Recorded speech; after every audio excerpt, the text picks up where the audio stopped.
Hello everyone, I am just testing out last scenes here for the tournament. This audio.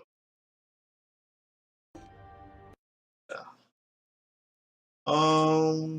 Yeah, so we're just waiting for the tournament to start. Also going to boot up Elder Scrolls Legends. I have it up on my other system here.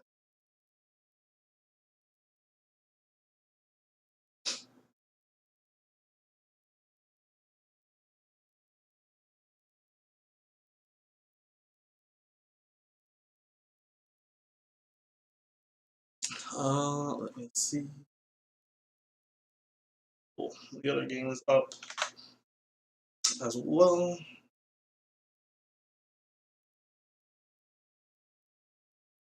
Oh, my co-caster.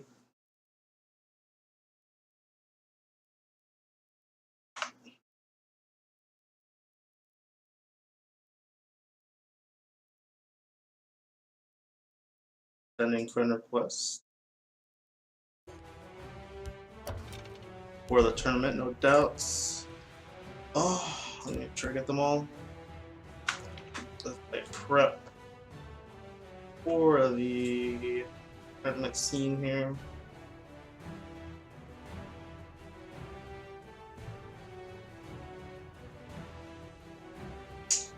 We have a bit of a delay. I'm calling my co-caster.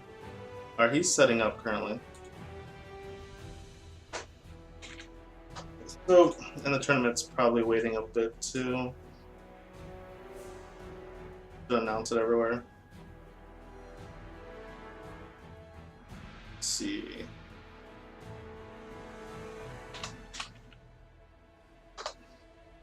Let me begin.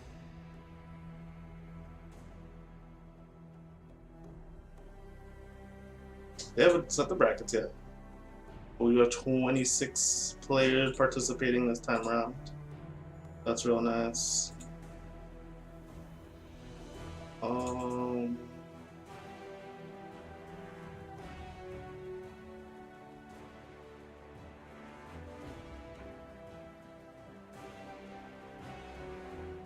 Okay, got this going on. Need to make sure. Jumping back between Discord and let's see them. Have any brackets yet? I don't know if we had the brackets before we'd go. This way I could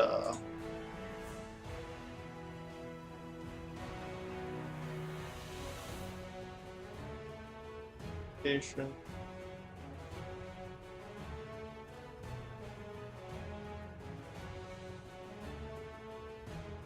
I wonder if Sweetie's in it this time. I know he has to bring control decks. I'd like to see him. So I have a control player to cheer for Kappa. It doesn't look like so. Maybe Romanesque. He was playing some control mage. Maybe he's going with that.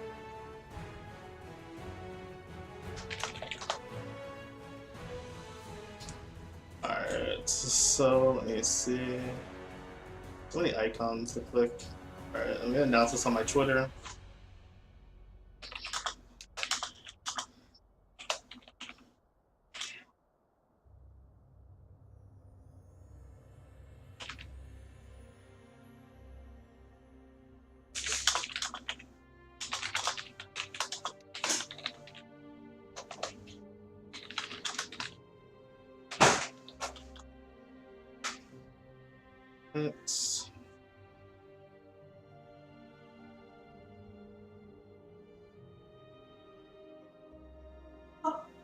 So, hold on.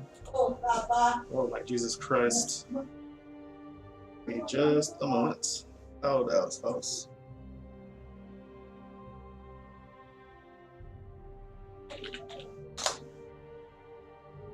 Fucking hate you. Fucking!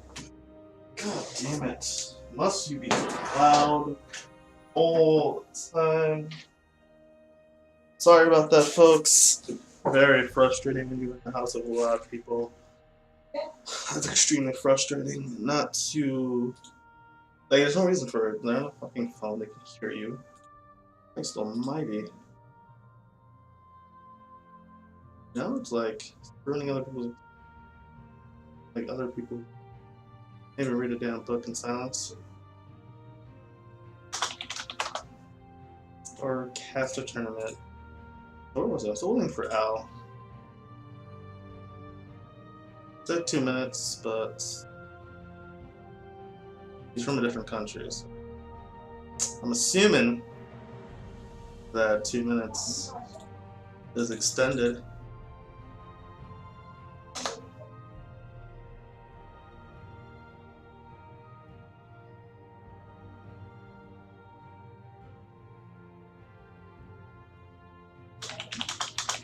Alright, so like, okay, I'm gonna start casting without Al. The tournament starts.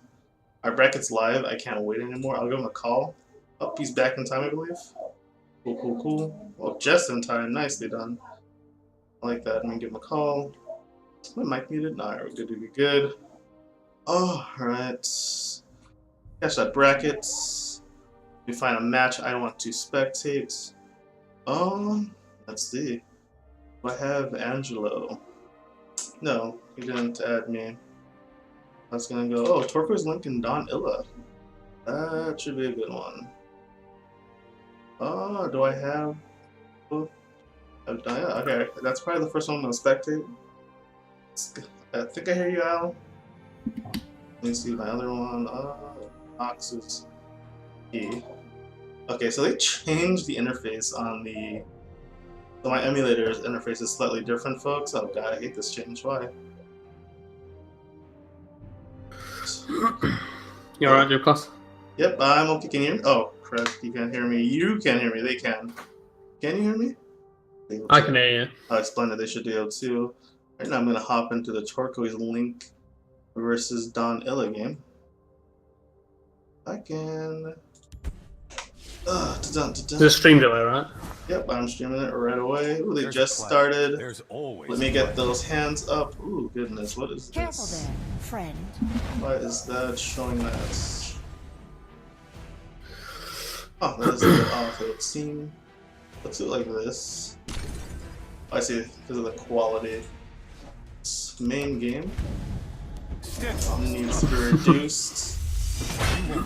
I believe it's low. Due to the differences between the mobile version and the live version there. Strange, I know. But it's okay. So now it's darkened, so I'm just gonna go over here. So is there a delay this week or no delay? There is a delay, there is always a delay.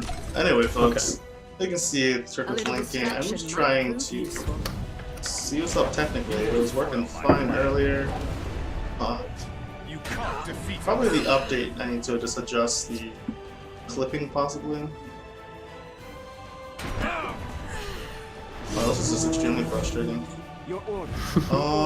Your orders. Your orders. My main game is just frozen. Jeez. That's a nice way to start it off. Oh, I can't even restart ops because it's a shit program.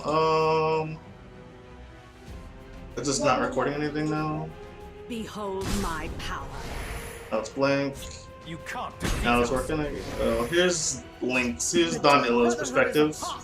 I'll be able to show you guys right now. So we have an interesting matchup here. We have Crusader versus. Oh, jeez, just mid-range. Yeah. Oh no, Token Mage. That's right. Link has been grinding this on the ladder. Is this a mid-range Crusader? No, this is a Token Crusader. I think the Mage is favored. Although Crusader has access to some of the like the healing effects, like the Dawnstar Healer, I just think the Mage ends up being a bit better. So surprisingly, we're not seeing a Mage mirror match to start things off. Thinking everybody will bring Rage. I'm pretty excited. Don Illa's gone ahead and brought the Crusader deck. Your orders. Your orders. Your orders. So it's 2 token strategies. I wonder how many of them we're going to see.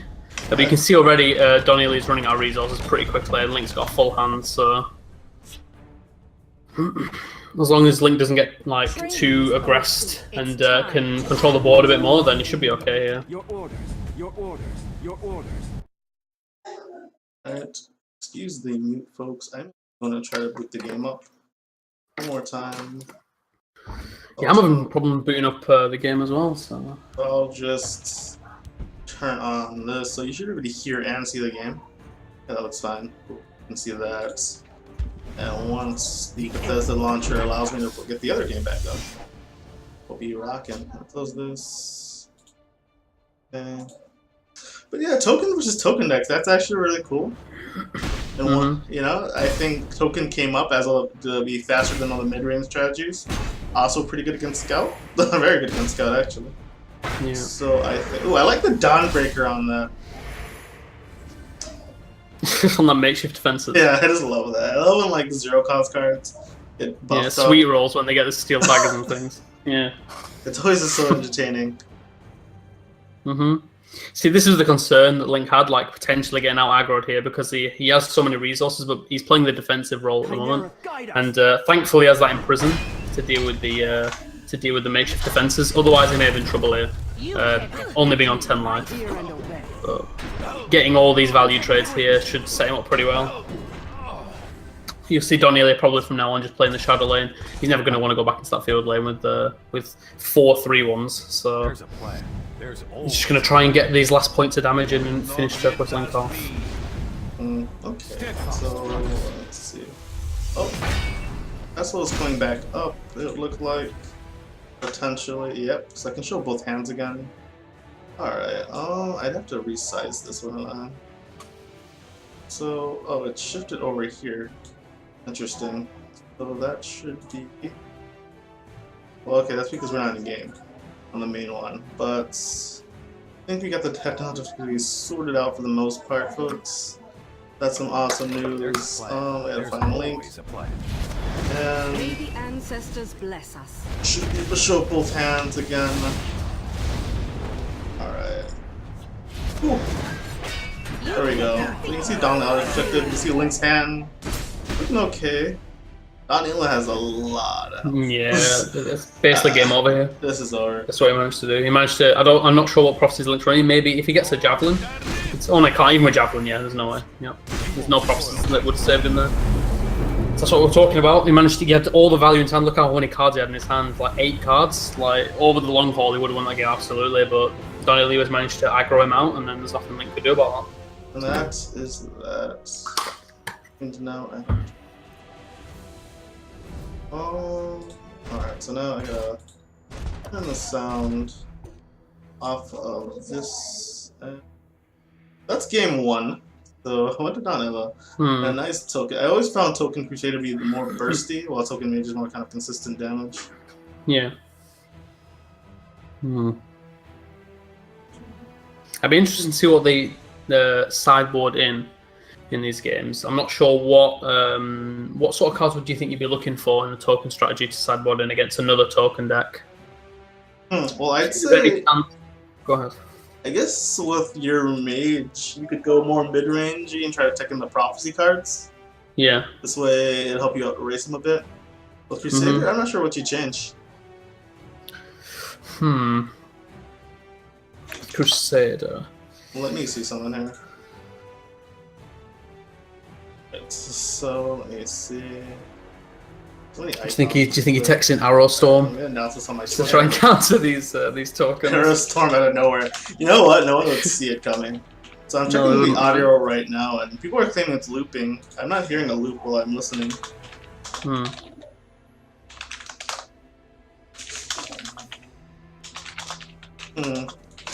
Anyway, let me make sure Link's not in game, and they're not in game. I imagine there's not too much to sideboard, so they probably just went back into it. Nope, they're thinking. I'm not hearing a loop this time around. So, on. Oh. Yeah, so you can hear.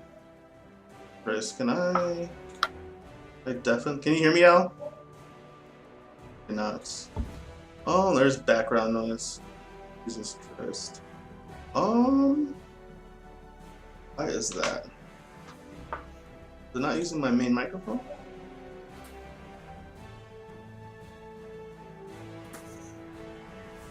Oh, Jesus Christ. Normally that background noise doesn't come.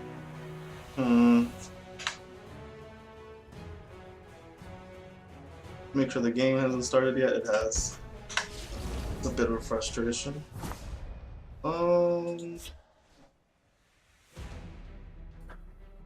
Snap. Alright, so let me. Where is Vanilla?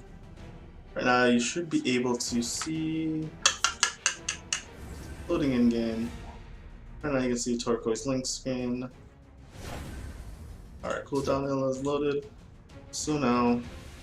Alright, cool. Careful there, friend. I'll have to adjust this on that.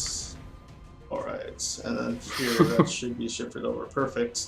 Yeah, they changed. I gotta mess around with the settings because they changed the look for the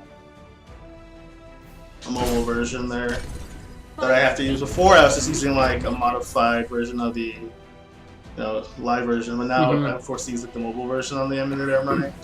But anyway. Ooh, that Resident Ally is really good there. Yeah, that's a nice start, because now Link can't just attack in a daggerfall to get out of that. He either has the bolt or his own Resident Ally could hurt. Could hit. That's fantastic What's he get wrecked by his ally not hitting and Don Elias hitting? Let's see. He's probably going to go for it, right? Oh, he had his own anyway, right? Yeah, he already had his own. But... Okay, no. Interesting. That is interesting. So what's he going to play instead then? Pure reinforcements. Oh, he's going for the greedy play. Get the yeah. It may work, may not though. You may just get punished. I mean, God forbid that Resident Ally misses this train. Watch that Tech Arrow Storm come in and win the game. Oh my god, that would be pretty insane here. Yeah, if you were expecting a lot of token decks, it may not be a bad idea.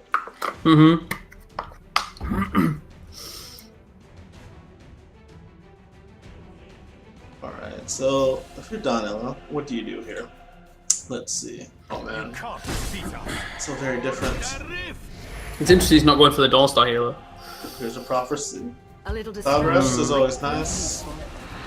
Yeah, the Dawnstar healer is an interesting choice. I guess he also wants to.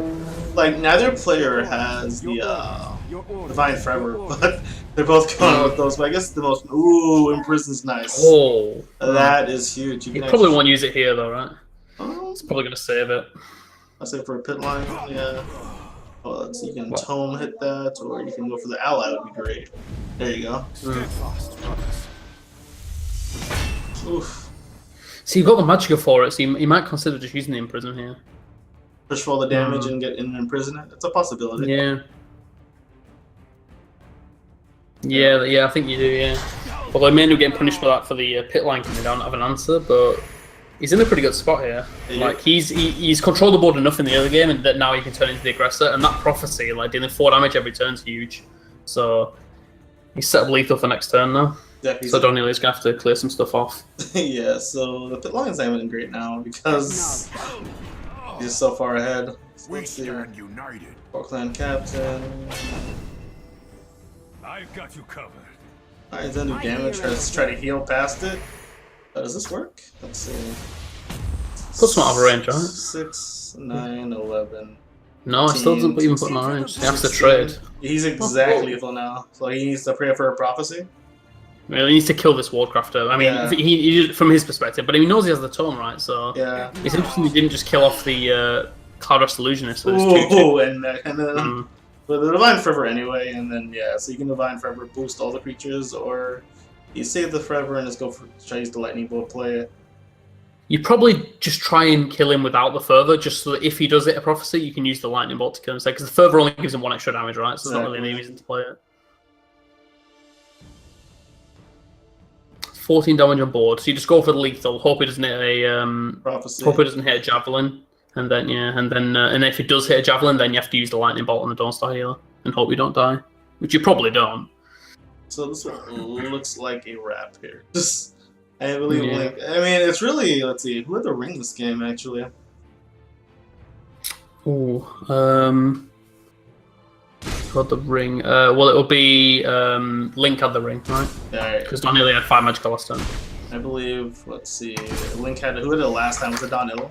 Because this is a matchup that seems like whoever gets the ring gets the tempo. Whoever gets the tempo gets the win. So it's another one of those ring matters matchups. Oh yeah, for sure. So, a lot of discussion about the ring lately about what to do about it. I know some players would like to see a cooldown so you can use it in consecutive turns. That's an interesting idea. It had a lot of it had a lot of like a lot more sort of I mean there is quite a bit of a tactical sort of or strategy involved in using the ring as it is, but then like that would add a ton more. Yeah, it's a really interesting idea that. Yeah, it would hurt I think in a lot of cards people are complaining about, I think will become non-issues due to that, because a lot of it's just because you can just curve out so well and you get the ring. So with it having a cooldown, a lot of those like cards that people just can't stand are suddenly not that big of an issue.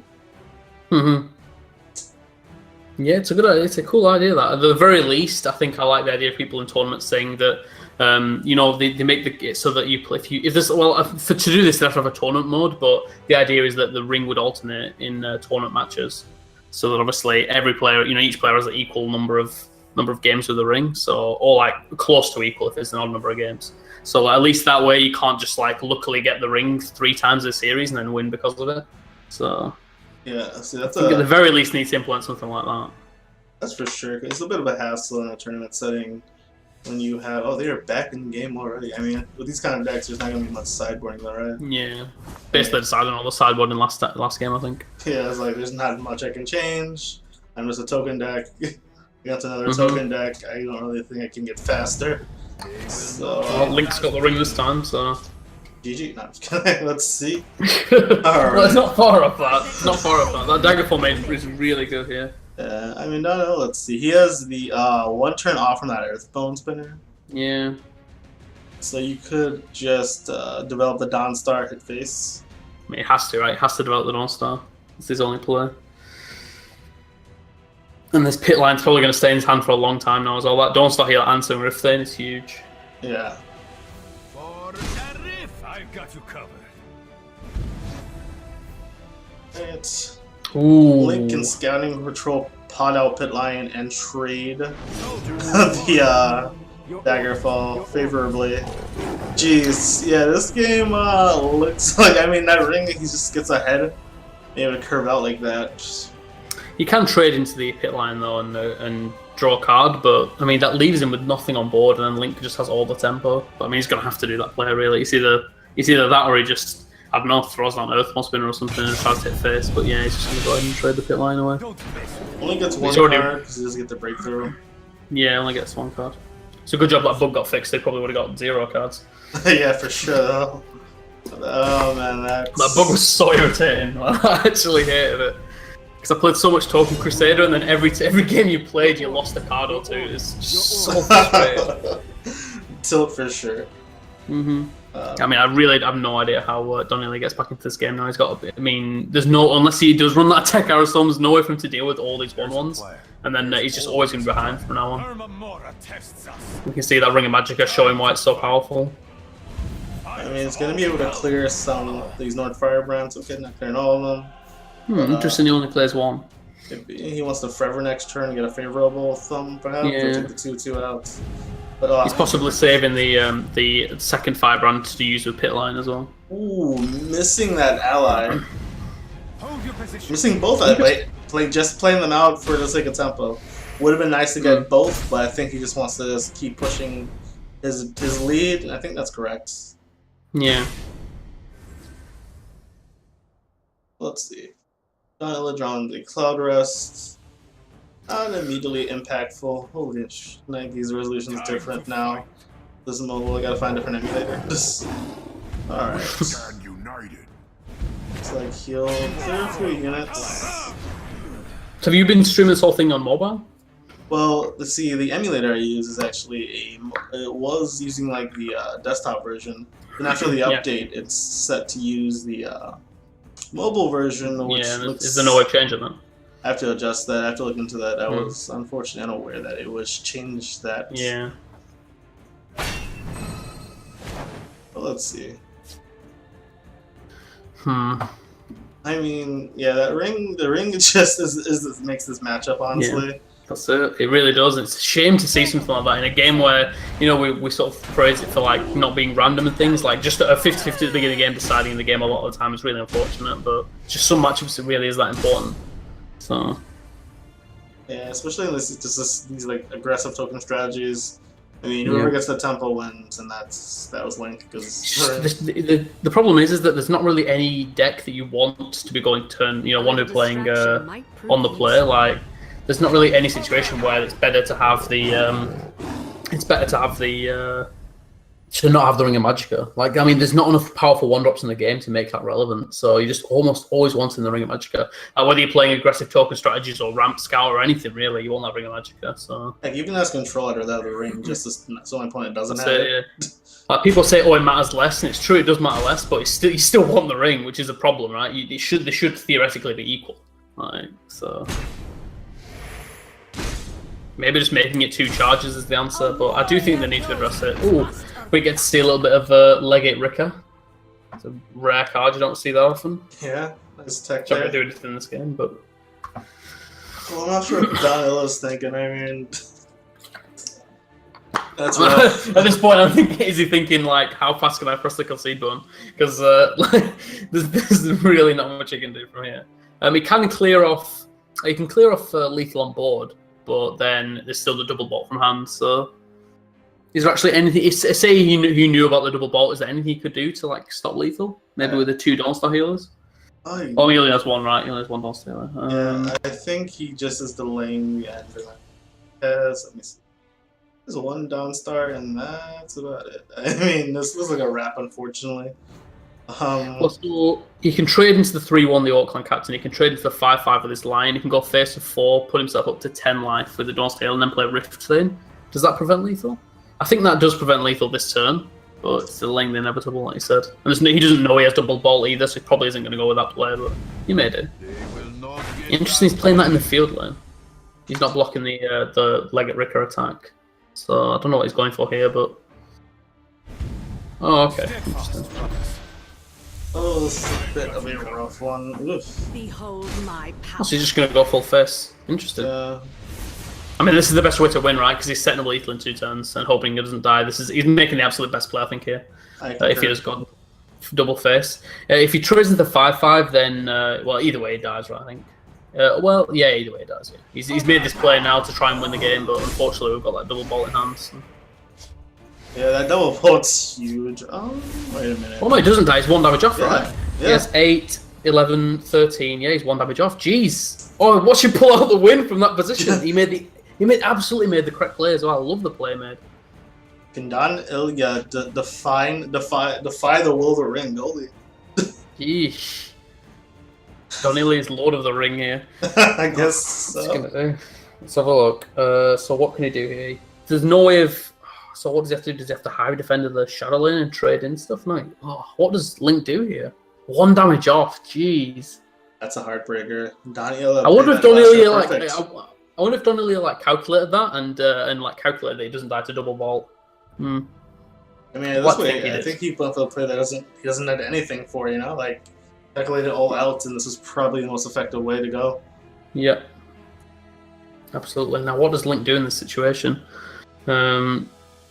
He can use double bolts to clear off everything but a 3-3 in the field and a 3-3 in the shadow line, so he can quite easily prevent Don Ilya's lethal. But then also, if he's using double bolt to clear off stuff in the field lane, then he's not setting up his own lethal.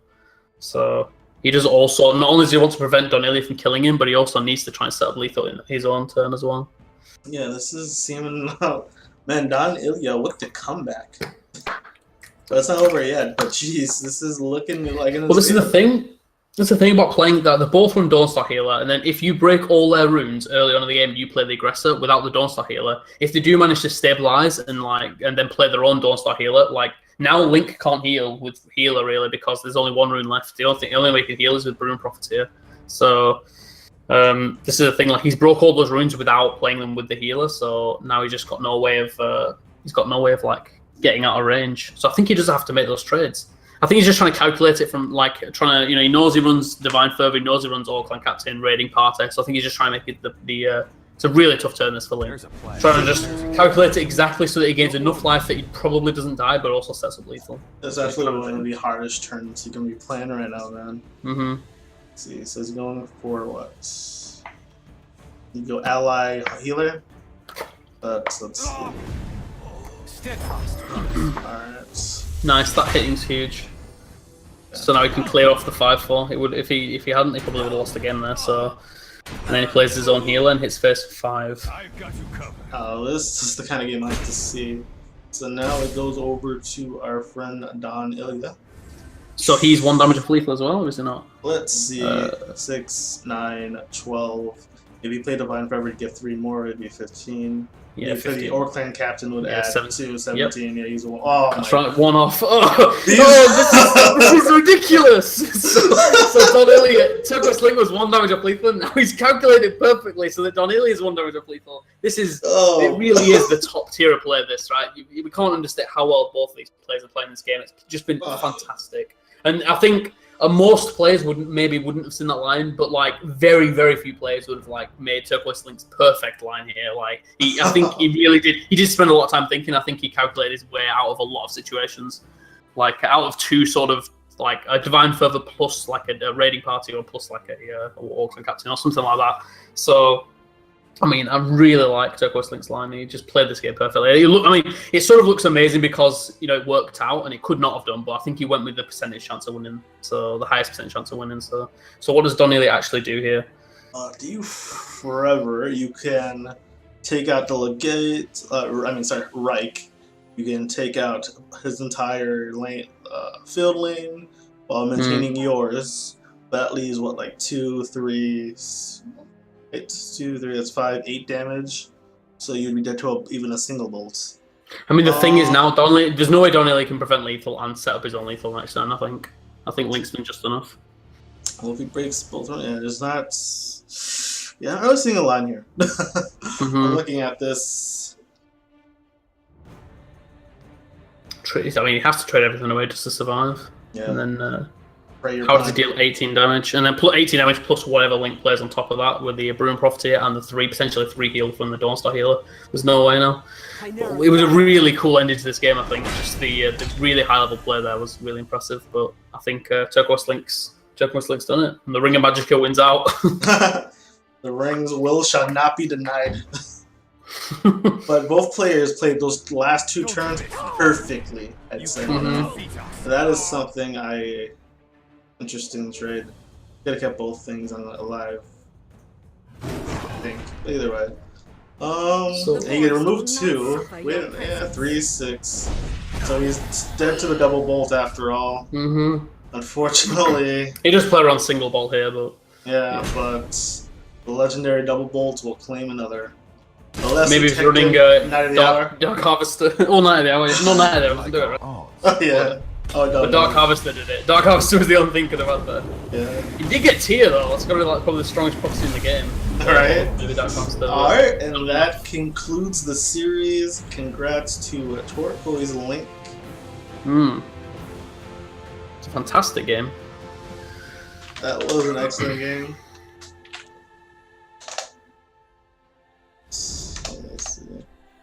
So let's have a look at the bracket. I think a lot of games are getting finished the first round now.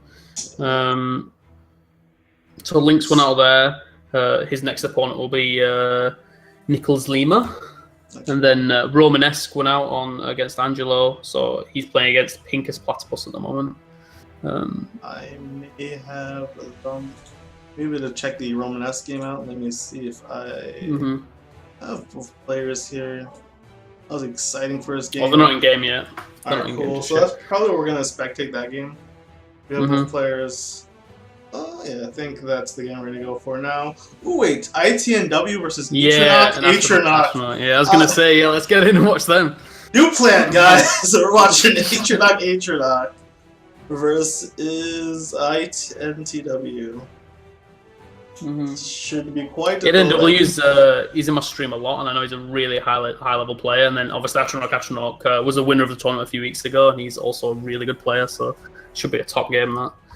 So the ITNW logging in right now. Alright, so let me see their lists. I do have a bit of information on what they're playing. Oh, nice. Let's pull that back up. They're not in game yet, though. Yeah, no. They're not. So let's see. ITNW is on Assassin. Atronaut is on his control spell sword he's playing. So both these, they're playing their best decks. Always a good time.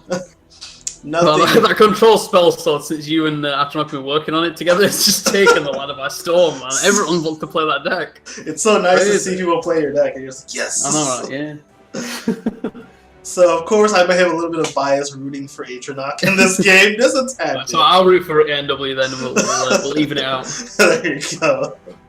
Yeah, I'd love to see a control deck take this tournament again. Great. Yeah, I mean, as much as I do love Ramp Spell Sword, like it's one of those. It's a bit like Ramp Scout. It's so frustrating to play against. Like the amount of removal they have is just so annoying. It's anti-curve, anti-fun. You know, you just really. Yeah. All right.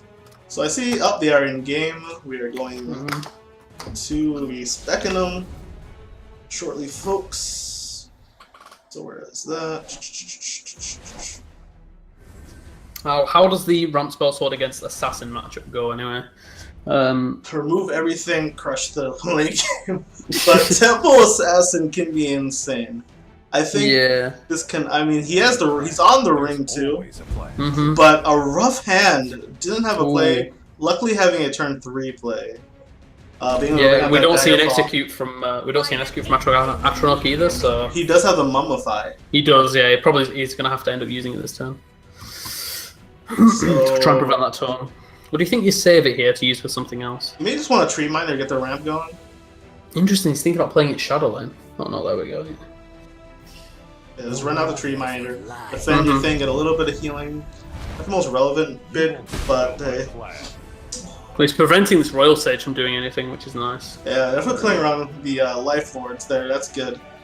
Royal Sage, one of the Life Lords still played. I think it's mostly see her and go insane. I've seen the tokenless cut go insane nowadays. Yeah. And here it comes Murkwater Witch, which will probably just get crushed by Devour here. Yeah, it's going to get devoured, unfortunately, by the Ramp Spell Sword. And it's looking pretty good for Spell Sword at the moment, to be honest. That Royal Stage looks like it's not going to get active for a while. I mean, the thing is about ANW's hand, he doesn't have a lot of good players at the moment, but then when he gets to turn 8, like turn 8 Atromancer, turn 9 Tazkaz, looking pretty sweet. Yeah. So Atronach needs to get control of the board before the madness comes out. Atronach. Yeah. About the Atronach's betray him. Yeah, I mean that's the issue, right? They can't. The issue with this, the reason this Spell Sword deck isn't like the best deck in the game, probably is just because it can't deal with 1 health creatures, but then also it struggles like Ramp Scout to deal with Supreme Atromancers. So playing that as a 4/4 feels bad, man. It does, yeah. It's interesting he didn't decide to just go with the Mono Traitor. Obviously, it's more magic efficient doing it this way, but I guess he was worried about the removal. If he plays that Mono Traitor as his only play and gets removed. Yeah, like, that's true. You just lose the field mana kind of again. This way, if this 4/4 gets destroyed, you at least nothing. I mean, just neutral. Mummify execute, I assume. Wants to hold on to that jab. Oh, it doesn't execute yet. Oh, because of Thief of Dreams. If you can get a Soul Tear, which they always do. Yeah, that would be sweet. Now let's see what just for that second Atromancer play, like getting Atromancer back. We're guessing it wrong, but smacks for 2. Next turn for sure gonna be able to get his. Oh no, he's gonna have that. So that Royal Sage is still just chilling out. Like I say, I'm very interested by the decision to modify that 4. Like all that acted as was a -2/-2 on the creature, and he's not used saving that for say like a Tazcad or an Atromancer or something. I think it's really interesting.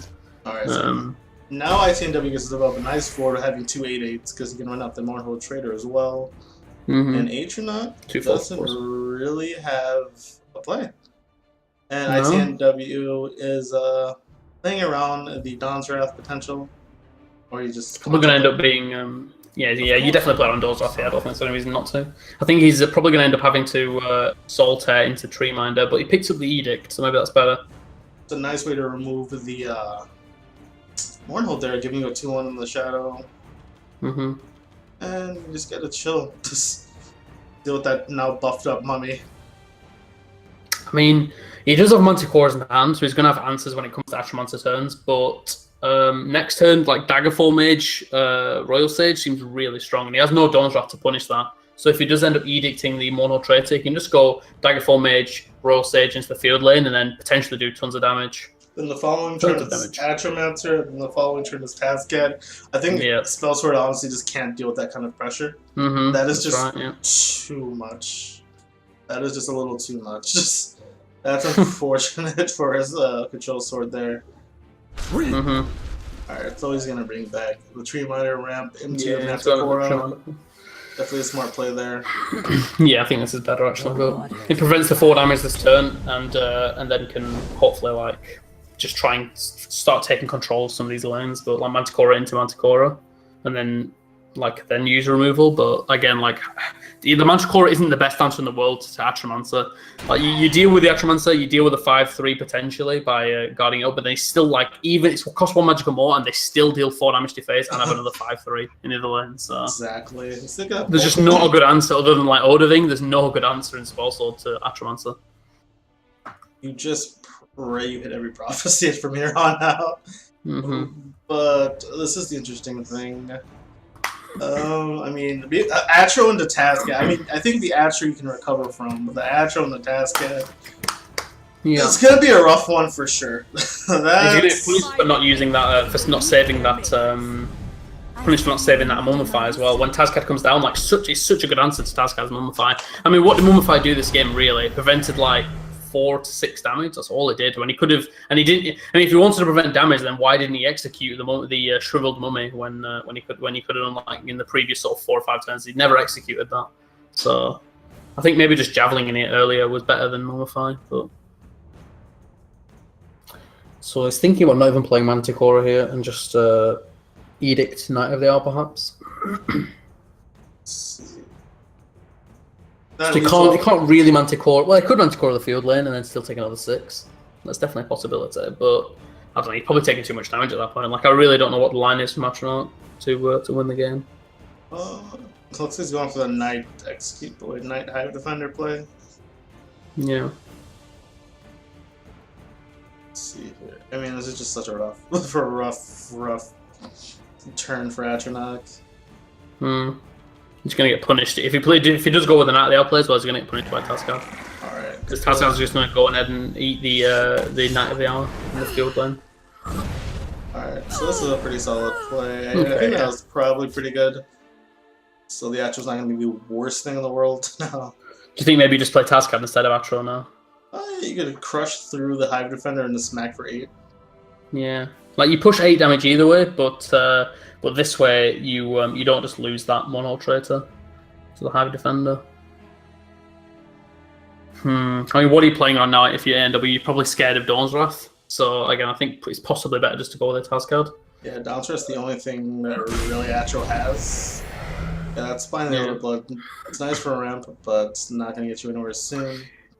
The argument for playing Supreme Atromancer as well is that he's still a turn away from Odoving, and this is the only turn he's not going to be able to play Odoving. So perhaps it's better just to play the Atromancer now, and then like the only answer to Atromancer now is like Dawn's Wrath. So you force him to have the Dawn's Wrath, and even if he does, you're dealing for an extra 4 damage to him, and then you can play the Tazcad. So I think maybe Atromancer is the best play here. In hand, it's probably better just knowing Astronaut's hand to play the Tazcad, but if you don't know what your opponent's got, he could have. You want to just play around the Odoving, I think. But no, he just decided to go with the Tazcad. So, yeah, just assuming Astronaut doesn't have Odoving, I guess. Alright, so let's see. Does have the Manticora. So. But he's Manticora on the right. Let's see. I think so. If you Manticora right, you eat up like the 6/3 with the Manticora summon, and then you eat up the 2 4/3s, which is really sweet. And potentially end with a 2/1 at the end of it all.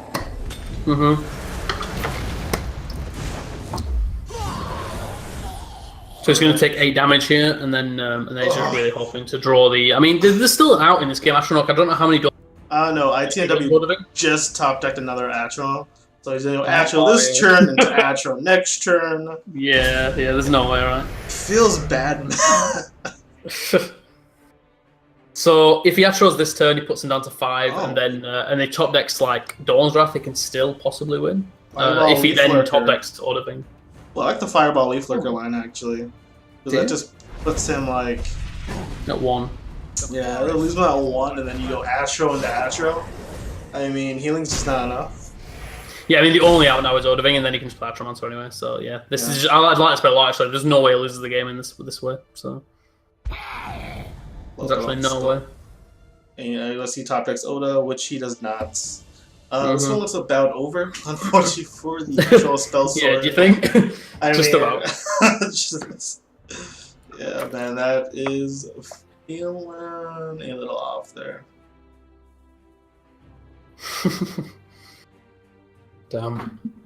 See, this is the problem with this control spell sword. There's just certain things it just can't deal with. Like your opponent playing too many good cards is one thing it can't deal with. Atro into Tazcat into Atro is a bad time. If they can, if decks can be fast. The thing is, he didn't even need the Atromancers this game. Like the Supreme Atromancers didn't even get played. Yeah. So Tazcat alone was enough to just win this game. So I mean, it doesn't bode well for the control spell sword for the rest of the series. I think I'm not sure this is a particularly good matchup, to be honest. Missed one healing when out there on Bruma Profiteer. That's his plan. I mean, can he even survive on board? Oh no, I don't think so. But I think he wants the Bruma and Knights. Yeah, Bruma Knight, and then he goes up to. He would be up to 6 if he would have got that point of healing, and then he still loses on board, right? So yeah, but not sure what he's trying to do. Alright, and that is game 1 of that series. Those two, ITNW. ITNW is able to close that out in a convincing fashion. Yeah, control spell sword doesn't like when you hit them. You can hit them faster. They can remove all your threats. And that's the big issue. Well, I don't want to poop on your deck or anything, but I don't think I like when your opponent does anything. Like if your opponent plays cards, I think control spell sword sort of struggles. So, it's a fun deck, and I'm glad you're trying to make spell sword work. But there's a reason why it's not on the top of the. Just tough draws, man. Yeah, that's it. It's kind of like bad Ramp Scout, right? Like that's just basically what it is. Like, it's sort of Ramp Scout without the high rolls. It's fancy Ramp Scout. Yeah, fancy Ramp Scout. Yeah. Sure, that's the nice way of putting it. Fancy Ramp Scout. It's for it's like if you eat caviar instead of just fish, you're probably a spell sword player, Like yeah, high end stuff. So both are a sideboard now. I do wonder with the sideboard. I mean, there are some prophecy. You could go for maybe a more prophecy-heavy version of Control Spell Sword. Yeah. Potentially, and I think with Assassin, you can't really jam any more than 3 Atromancers, so I think you're good with that. Yeah, I'm not sure what you'd be taking as the Assassin play. Maybe Eclipse Baroness or something like that. Because, I mean, Spell Sword would have a hard time dealing with that as well. Yeah, I mean, so just playing the multiplayer game package in Assassin. And yeah, the spell sword, I mean, this basically just early game removal is what you need. You need to take in some more. Like, I don't know if you can probably include it already, but like, prophecies as well, yeah. Prophecies are kind of key. Prophecies are potentially. Hitting a prophecy can just really shift the momentum. There's 1 or 2 prophecies in the control spell sword. Just one, that's all you need. Just kind of shifts in your favor to stall out. It's a very good stalling deck. You're just kind of stalling waits. To your late game is outvalue your opponent with Manticoras and such. I mean, the thing is, what prophecies do you put in? Like, he's already running Mummify, he's already running Knight of the Hour, presumably Piercing Javelin, Cloud Resolutionist, I think. So, if he's not running Loyal Housecarl, maybe put them in, or Cleric of Kind, perhaps. Well, Atronach just hit us with some info. Swapped Parthenax. He got rid of the Parthenax for 2 Mummifies and 3 Dark Guardians. And some other. So Parthenax is that 5 card. Yeah, he's just like a. So what they did, I mean, he didn't tell me the entire thing, but we don't know what else he took out, but we know he took out Parthenax. Yeah, that's absolutely right. Like Parthenax is never good in that matchup. I read that wrong. It's swapped out Parthenax and 2 Mummifies with 3 Dark Guardians. Okay, wow. Yeah, I mean, Dark Guardian is another way to sort of help deal with the matchup. There's not a great answer to Dark Guardian Assassin, so. There's no Grizzly Gourmets or Dawnbreakers in Assassin, so yeah, I think or Executes. Dark Guardians can do work in that early game when you need to stall. And Parthenax is probably never come to play. If you draw a 12 drop in this matchup, you definitely want Odoving. That's who you're hoping for to see.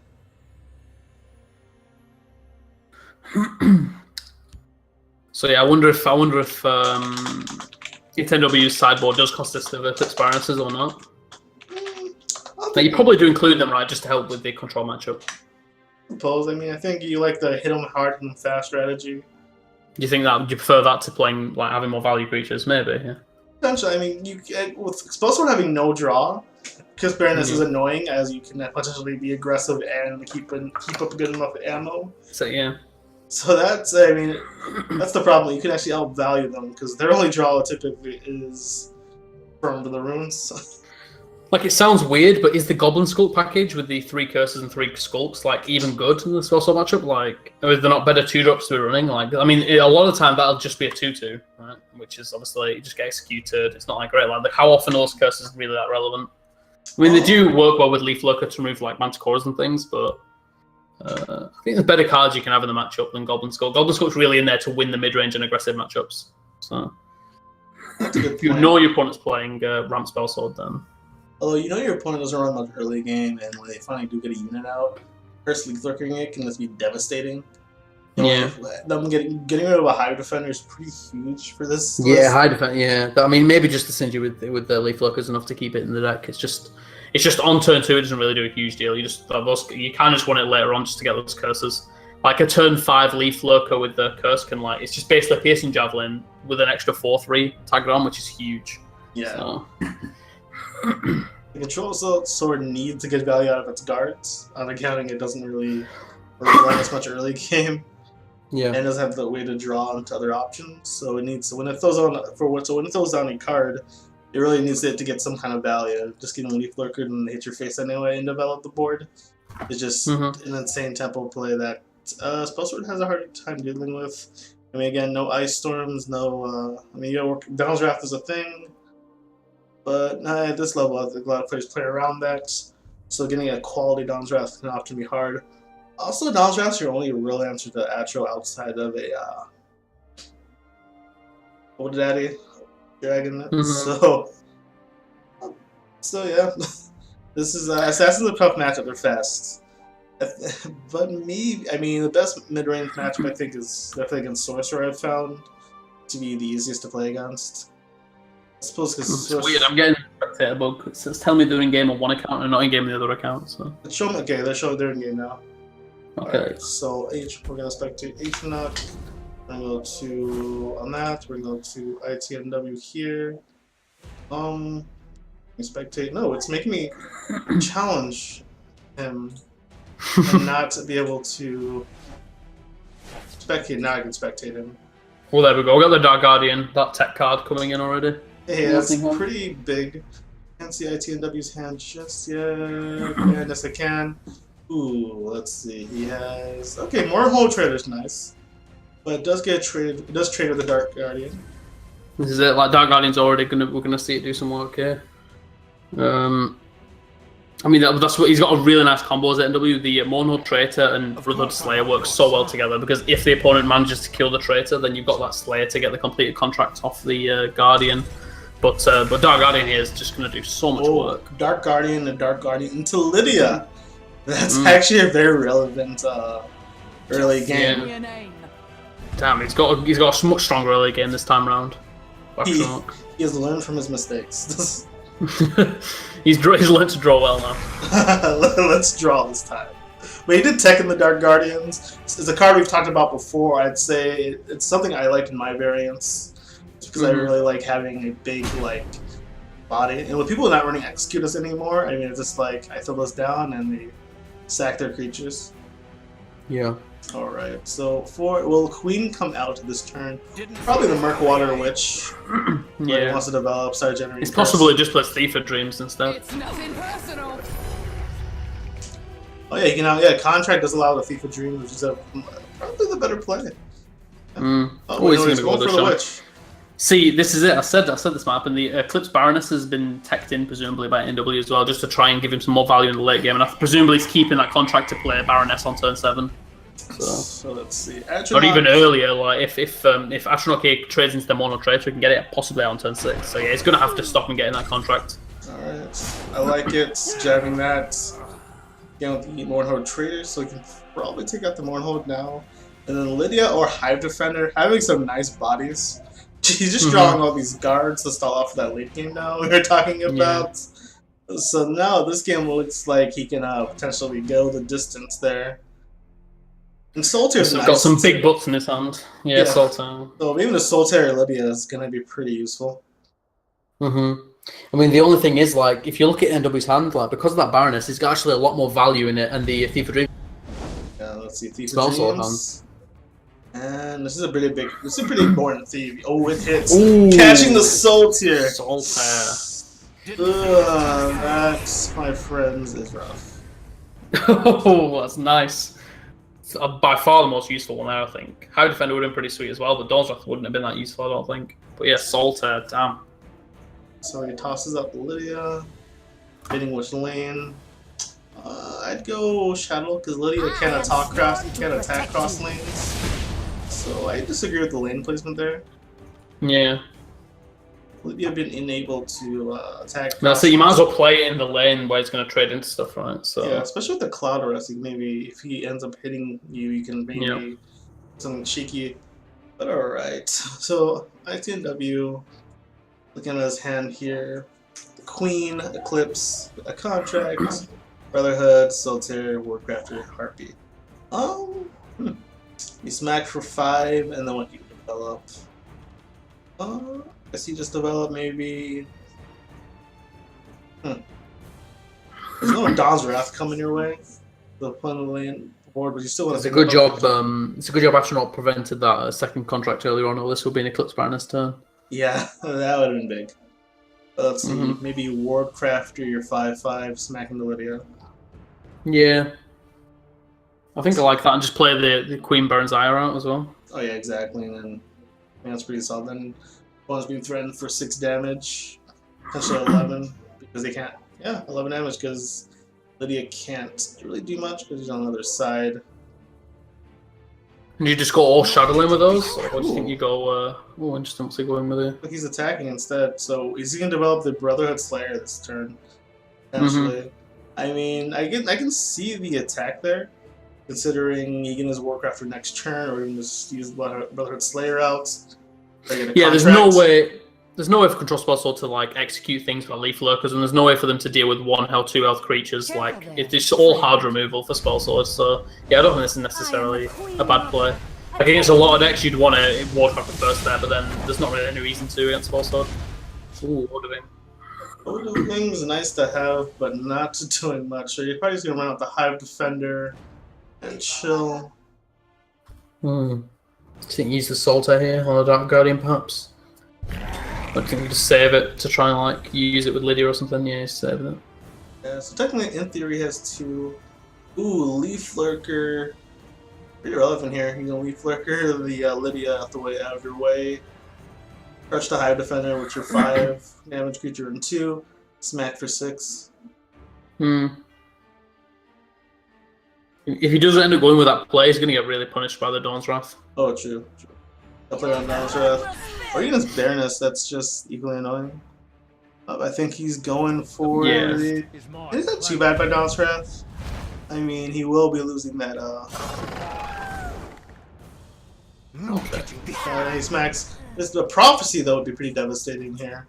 So, a first stream jab or something really sets the pace here. But I think this is a nice Dawn's Wrath. Oh, and hey! Nice. So you actually can clear the board if you put the 9 on the left and then Dawn's Wrath the right the next turn. Or does he want to keep the Dawn's Wrath as he can bring back Lydia? Potentially? Yeah, looks like he's doing that. Yeah, I think I like that more. Saving this Dawn's Wrath is presumably going to get good. It's going to be good at some point, and then this way, like he can just keep on top of the board anyway with that Prophecy. It's really opened up his options there. Prevent the trade. Protect his creatures. I like it. All right, so you probably just Soltaire, bring out the Lydia. See, that's the best play I can see. Let's see. What Atronach will do? It looks like it's Soltaire Lydia turn. What lane do you think you played Lydia in this time? I think you want to go Shadow and try to kill some of those creatures. Yeah. They're the heavy hitters. Oh, he's going Fields.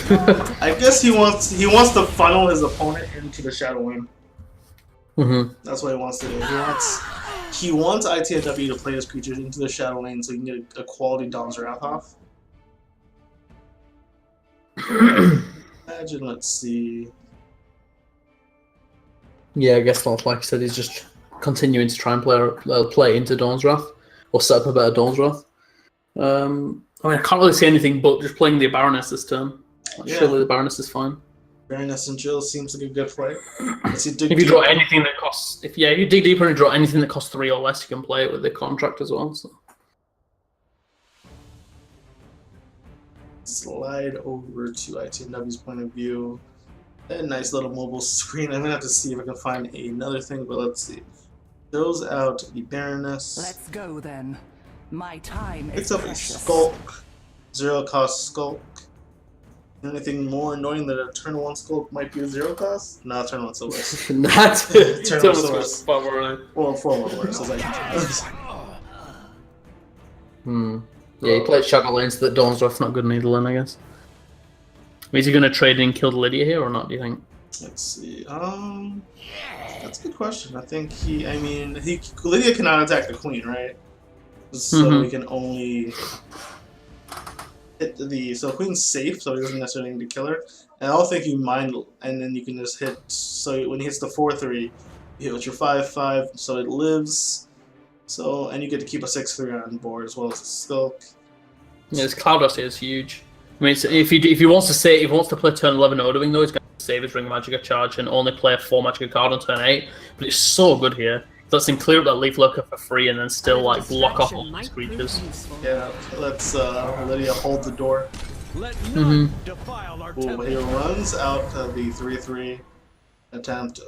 So does he have an answer? So right now ITNW does not have an answer for that, so he would have to sack the Queen into this 3/3. It looks like, which is really good for Atronach. Not eating 6 damage again on that creature. Let's see what else we get here. Yeah, that's a good play. This makes it a bit awkward for ITNW to deal with the board. Lydia is a pretty solid guard here. Just getting good value off of her. Looks like you develop a Thief of Dreams, see what you can steal. See if he gets this Odoving. Oh god. Or Undying Dragon might not be bad. It'd come out of the 10/10. One that can't really smack you under. Yeah. So he gets the Undying Dragon. Alright. Okay. That's a quality card. Oh man. Things you don't expect to have to play around. I mean, what's your favorite card from all the? What do you think the most powerful card is from Heroes of Skyrim for you? Because for me, it's that Thief of Dreams. I just think Thief of Dreams is so good. Like, you see this game, which is a good example. It's giving him Undying Dragon and Solitaire, and then still winning a 5 Magicka 5/5 on curve, and then later on, like, it's just so powerful. It's an insanely good card. I think it probably is the best card from this set. Although I am quite fond of these Guild Shadowfoot. It's a good card. It's really irritating. I know a lot of people get to. Of course. They don't like the idea of having like cards taken out of the deck. Tons of people have a problem with it, but it's a really good, strong card. Yeah. Especially because you don't know what card you just lost. Yeah, that's it. Yeah. So you can no longer hold on to that Dom's Wrath. It looks like this is the turn. Yeah, that's the play. It always feels weird using a spell to kill Baroness since she just draws a card or does card when she dies. Or Double Dragon looks awesome. Wow, Vicious Drag. Oof. Interesting.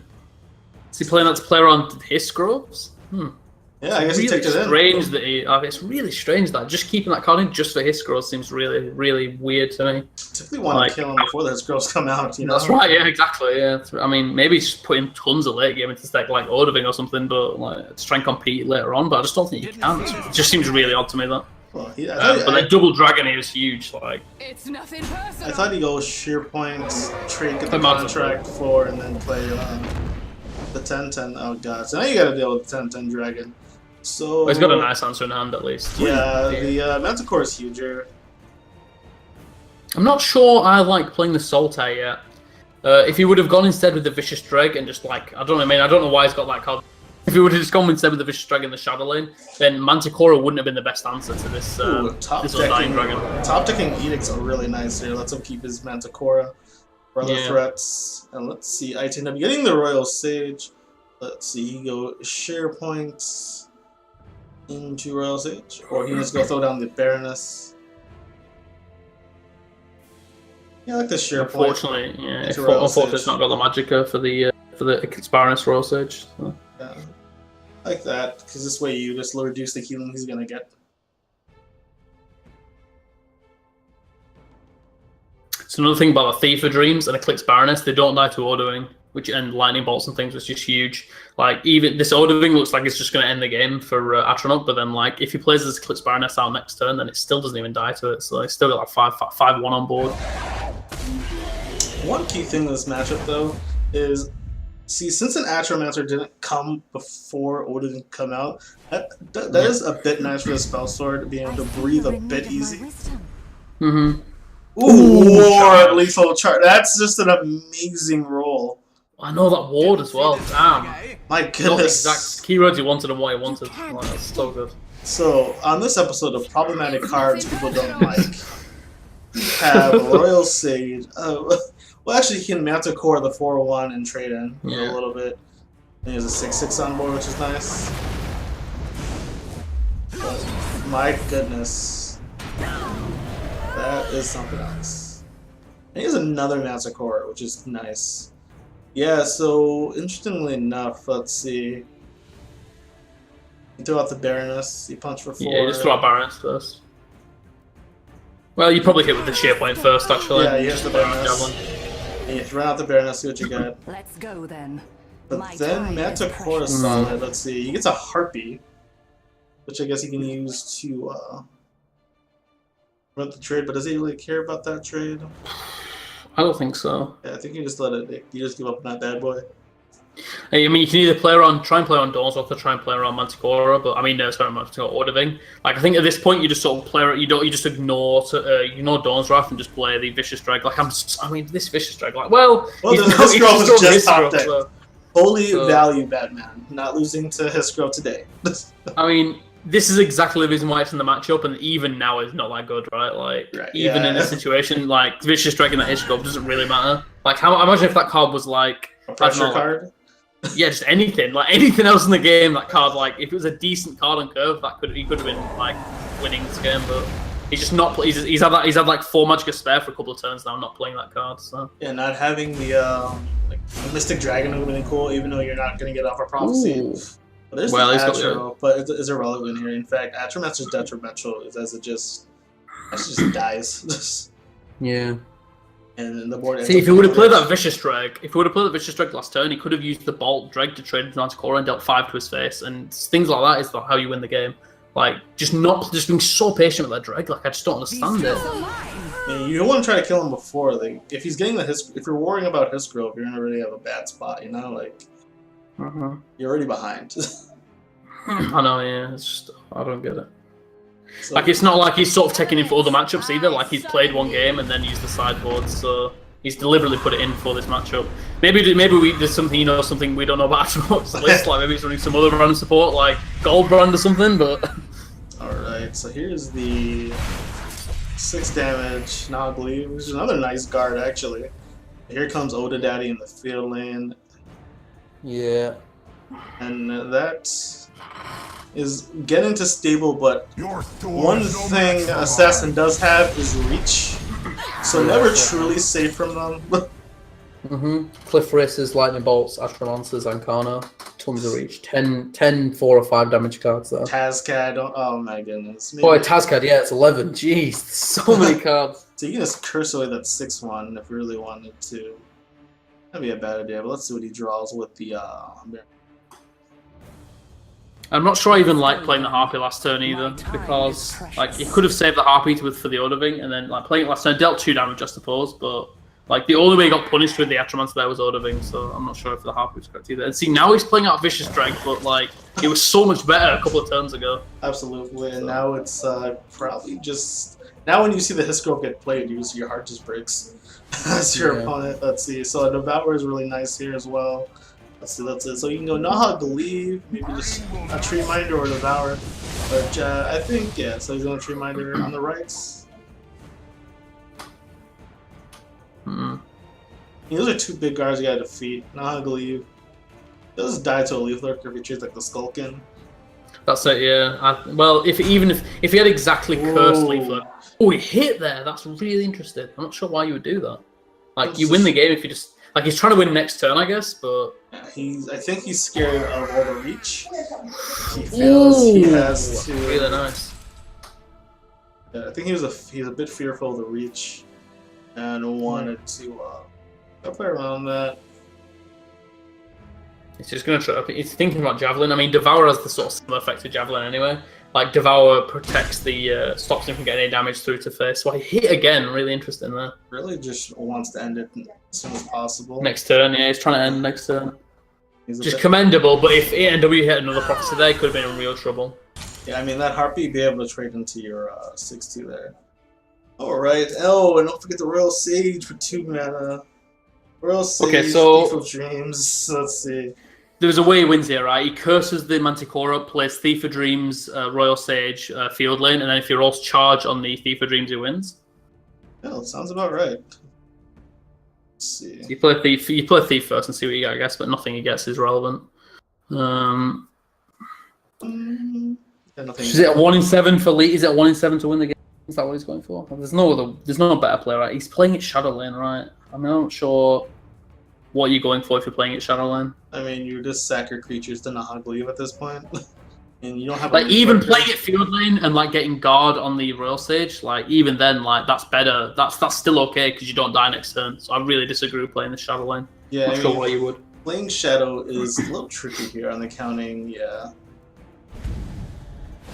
Maybe there's a line I'm missing or something I'm missing, but I'm not sure why he's deciding to go with this. Because he's got, I mean, there is only 16 damage in the field lane, to be fair, so he could just clear everything in the Shadow and ignore the field, and he still doesn't die this turn. So maybe that's what he's going for. See. I see you're in need of my wisdom. Oh, lethal! On lethal, yeah, lethal's nice. That's huge, because now you can clear that Nahag leave. Royal Sage doing Royal Sage things. Knocking down to 6. And now Astro finds himself in a bad spot as he now loses his guard. Yep. Damn. He's in trouble here. This one looks like it's over. Royal Sage coming in hot. It's not over just yet, right? You can devour the 3/4, trade into the 4th. Oh no, yeah, that's it. Yeah. Oh no, double. Yeah, you can. Okay, so he can kill the Royal Sage with his Odoving. He can play Treeminder Field Lane to stop the Witch. Oh no, he can't because he gets a curse. Right.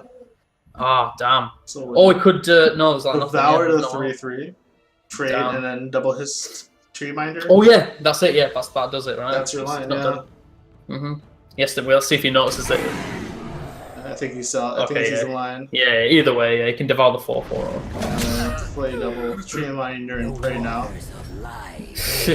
That just stalls the game, right? That's not actually winning for you. And there's a lot of draws here that give him lethal as well. The top deck is Sheer Point. We'll do the trick.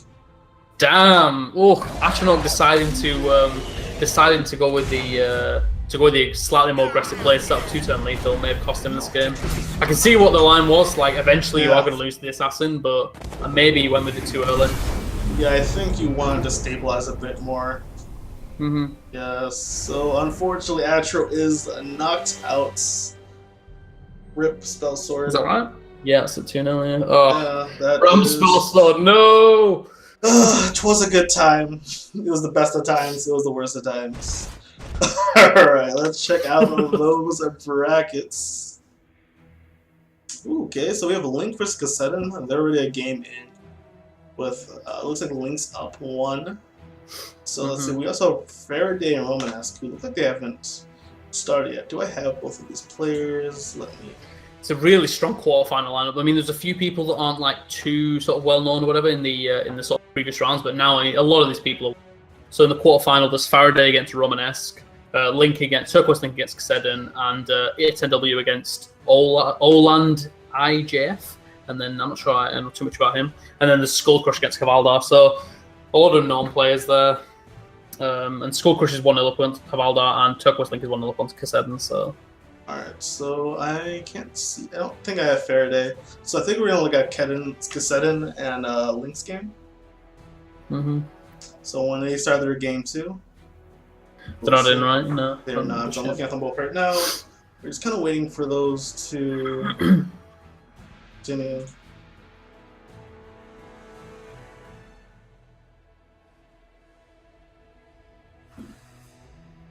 exciting. Alright. Let's see. Do we have the list for these two? Oh, let's see. Kassadin is on a Scout, I believe. Oh, interesting. Okay.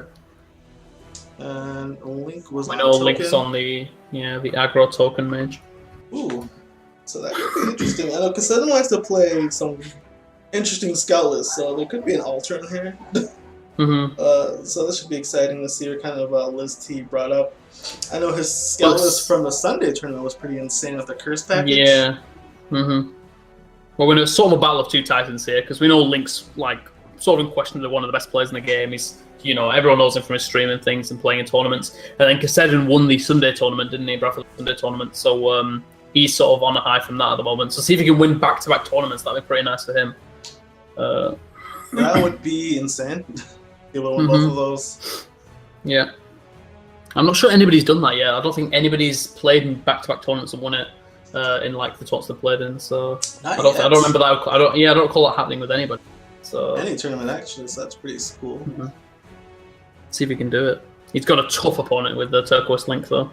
Plus, I don't think it's the best of matchups really. Like if he's running the curse package, it'll help, but I'm not sure Scout has a great way to deal with all these tokens. Well, like, there's no Pyromancers, there's no Ice Storms. So the list from Sunday used ward walls to upgrade those shouts. Yeah. So being Drain Vitality is a good way. Yeah. Clearing the board rather easily, picking off units plus share points on board. Yeah, Shearpoint Dragon and Drain Vitality have helped that matchup a lot since the Heroes of Skyrim. So let's see. We're waiting for them to start.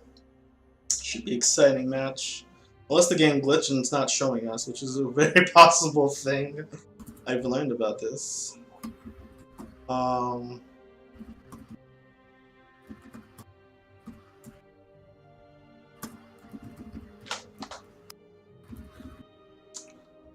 see. They in game yet? No, it's still not right. I assume they're sideboarding. I don't want to interrupt them. They're thinking about their sideboards.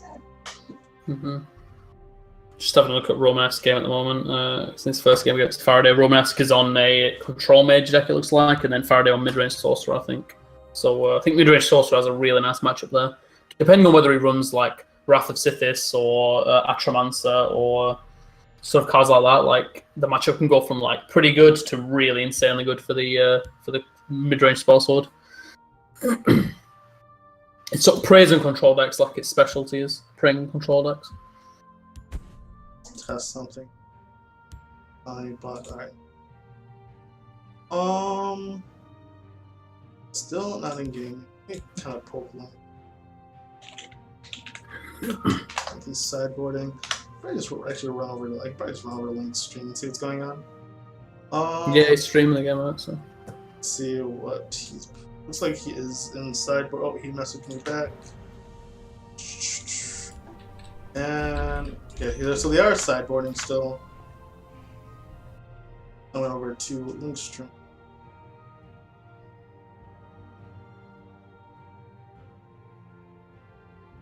It's looking pretty good for Romanesque though in the first game between him and Faraday.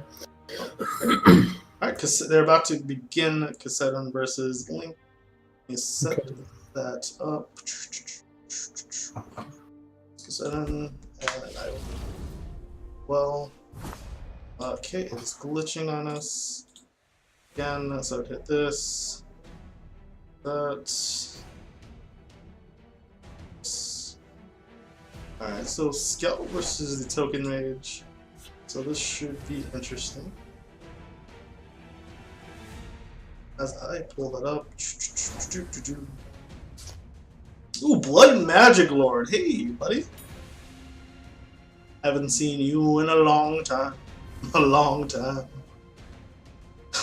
It's good to see a Blood Magic Lord in deck. Alright. Training is over. It's time to act. So Link starting off with a nice start. Always nice to get that season trainer out the way. Instead of just hopping into ramp. Yep. It's not quite as good as Tree Minder, but just a similar thing in this situation anyway. Actually, Link's gonna develop a pretty nice board here. Yeah, I mean, Link is open with a pretty disgusting start. I mean, next turn, there's no way of him dealing with the 5th Legion trainer from hand, and then next turn he's going to have, like, yeah, let's say he's going to have 8 power put into the board in the shadow lane. Well, let's see. Drain Vitality, take something out. I think you discard that Blood Magic Lord, right? Definitely. Sign helping here. So, which Drain Vitality takes out 4 damage, potentially? He does take out a lot of damage, but I mean, again, the issue is he's putting 8 board and he's got no guards to play in the shadow lane next turn. Just goes around. So, I like it. Yeah, I think this is better. Alright, so let's I mean, if your reinforcements into Divine Fervor, it looks pretty good. Like, he's got no guard, really, except the Mercor Twitch, and then he's got no Shadowfen Priest at the moment yet, either. Ooh, his mage is nice. And this, folks, is how you curve out appropriately. Your orders. Your orders. Your orders. Your orders. You know, that is pretty insane. I don't really see, geez, that's a rough one. That most certainly is a rough one. Ooh, Amulet. Okay, so he was rocking the neck, so I think he is rocking that, the Ultra List. Unfortunately, these tokens are just too fast. That's it, yeah. As much as the curses and maybe if you want the package or the witches and the Shapewear Dragon stuff help, like if you don't draw those 3 Drain Vitalities and like Word Walls and stuff, then you can struggle, I think. The Hiss Mage helps out a lot, but I mean it does only eat up 1 token and then that sort of weakens the 5th Legion Trainer, but he's still pushing like 11 damage this turn and then having a huge board. So. Yeah, this is a rough one. I hear and obey. I'll take Cassette and messaging, that's all I think. I don't think he believes either. Ugh. Well, if he draws another Drain Vitality, then he can actually like do a pretty good job of clearing. Word Wall, double Word Wall, actually. That's it, yeah. There you go, double Word Wall. Hey, never say never, never stop stopping. And you know what, with that double Word Wall Drain Vitality, that's 3 Magicka, right? You can actually just go ahead and throw out another Necromancer's Amulet, and then, like, Link's actually in trouble from this point. Yeah. Like, he's running out of stuff to play. Cassette and suddenly, or not. Heart of the cards, you guys gotta believe. Word Wall. Yep, Word Wall again. And then wipe the board. Not quite, but that's nice, man. Real nice. And then Nahag leaves are really rough to deal with for a mage, especially with a non-Mantic Core Downstrath mage. You just trade in your creatures. I mean, Wordcrafter will help. I mean, Link is gonna feel really bad about that. Like, that has got to be a pretty bad feeling. Pure Reinforcements is nice to get, but like at this point, like he's got huge cards now. He's got the Blood Magic Lord as well. Like it's going to be coming down, and if he plays Blood Magic Lord in the field lane, you can just train into those things. Yeah, that's it. He's going to get like a new Blood Magic spell every turn. So I think you go with the Blood Magic spell. Iron has to fight through the Ward Wall. That's 6/6, unless he gets removal. But if he uses a jab for your... Oh, no, he's going with the safer line. I like the safe line, actually. I don't know, I'm sort of like... I'm more of a player who likes to go with the high rolly sort of weird lines rather than the safe route. I think playing Blood Magic Lord was what I liked, but...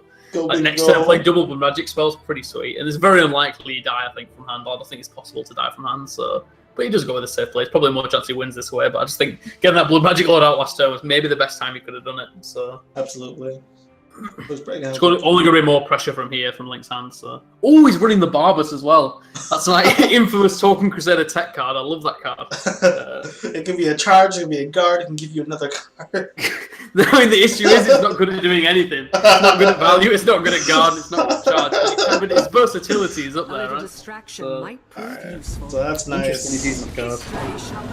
Presumably he's going to throw down Pure Reinforcements as well, yeah. Which is nice. That Word Wall does block off 4 damage, interestingly enough. You know, and it's as much as I talked about Blood Magic Lord being the sort of greedier player, like I think doing that last turn would have helped him immeasurably now, because he could have thrown down a Skeletal Dragon and the Blood Magic spell this turn. I think it would have been really good for him. So but, not the one he needed. No, not one of the Drain Vitality. Yeah, Drain Vitality would have been sick here, as it would have wiped. It was a 40% chance to get Drain Vitality, presumably, if he's running 3 of each out. So yeah, true. It's more likely to get the Salter. He's going to have to Salter and get Mercor Witch right now. Otherwise, he's just going to play nothing else this turn. See, the Blood Magic Lord, I think, really was actually ended up being better last turn. Yeah, like, he could have played Nahagleave in the... yeah, like you could have played Nahagleave in the Shadow Lane this turn as well, and it would have eaten up those things. So he has to get back in Witch, I think. Yeah. So yeah, the Blood Magic Lord would have been interesting. How the counter would have put pressure because as it was eating, getting more Blood Magic Lords, especially like the Shackle or yeah. Shackle, I mean, or anything really, Life, like the 5/5. Gargoyle, anything would have been good. Anything would have been good.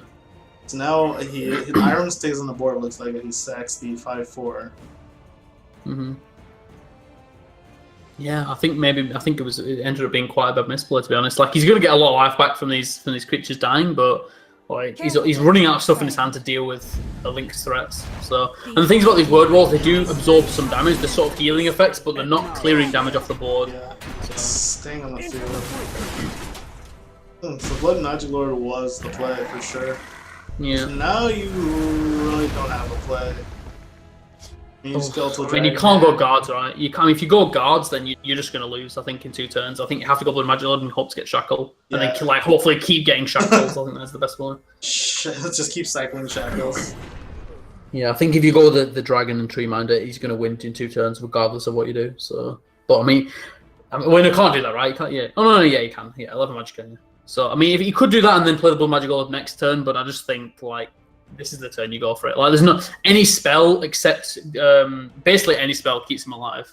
So, like, say he gets Shackle, obviously he lives. If he gets the guard, then he takes 13. How much damage does he take? He takes 19 damage. So yeah, he still lives. If he gets the gargoyle, oh no, he doesn't because he's got the Barbus. Yeah, the Barbus tech choice.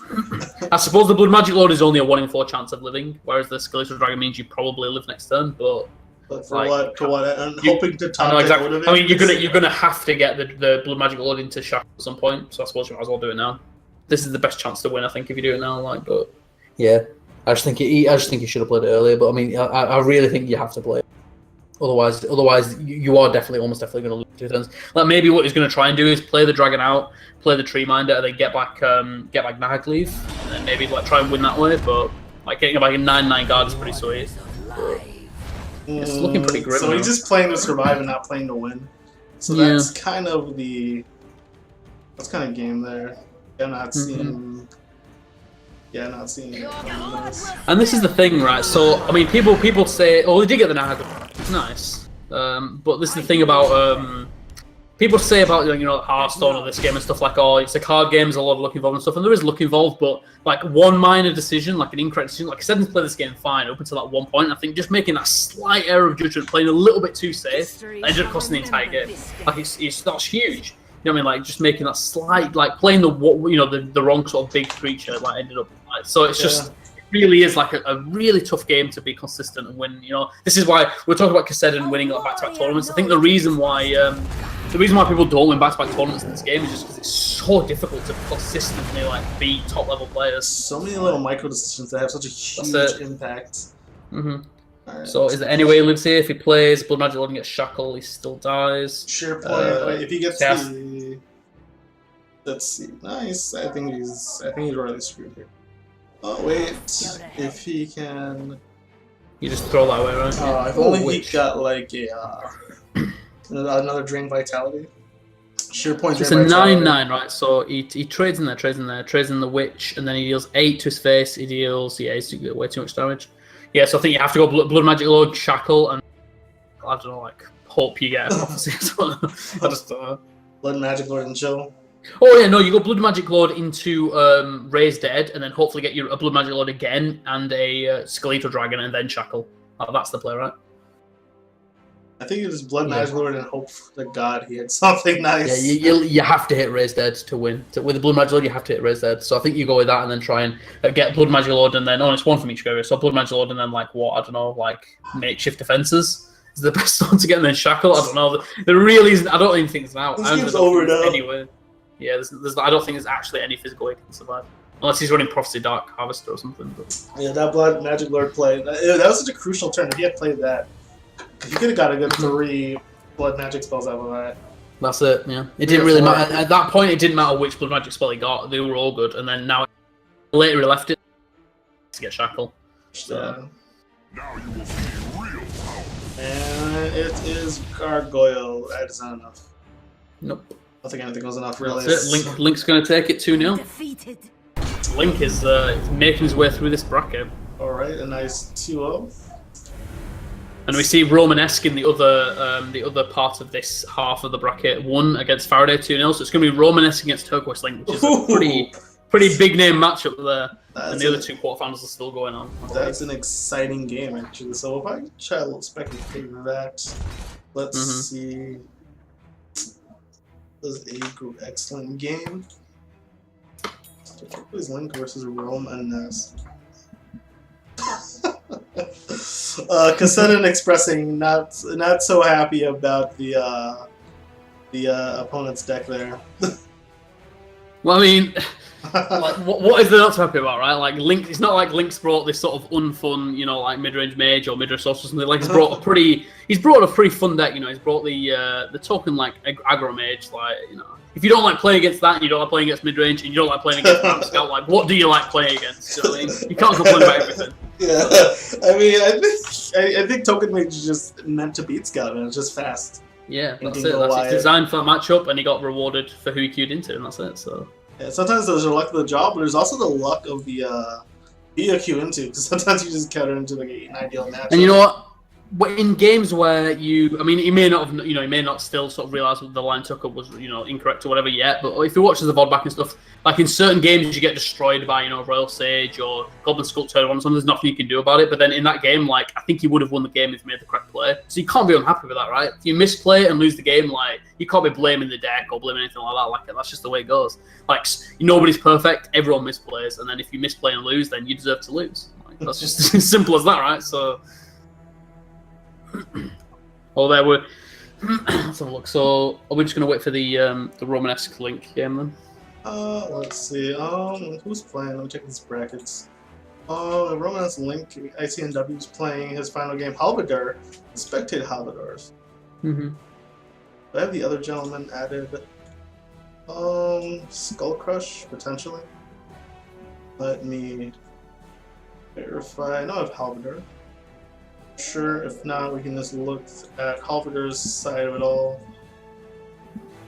What's the delay on the stream, Gym Class? It's about 7 minutes. Okay. Probably gonna increase it, as I feel maybe 10 might be. But I don't see anyone taking super long turns, but still, I think it might be best. I mean, I know I've taken like 7-minute turns in casual, and there's no turn timers, so yeah, that's no problem. No turn timers. I think maybe. Yeah, we should. Alright, so it looks like I only have Halvadar for this. So let's just spectate from Halvadar's perspective and give this. So now we have a mage. Halvadar is on control mage. That's what I like to see. I've got Skullcrusher's side, so I can have a look at that. Alright, cool. So now Manticore comes out. Looks like he just drops on a Manticore, takes out just the Hive Defender. This is what we like to call stabilized. Ooh. Prophecy. So did you say Halvadar's got a Manticore in hand then? Yeah, Manticore and 2 Ice Storms.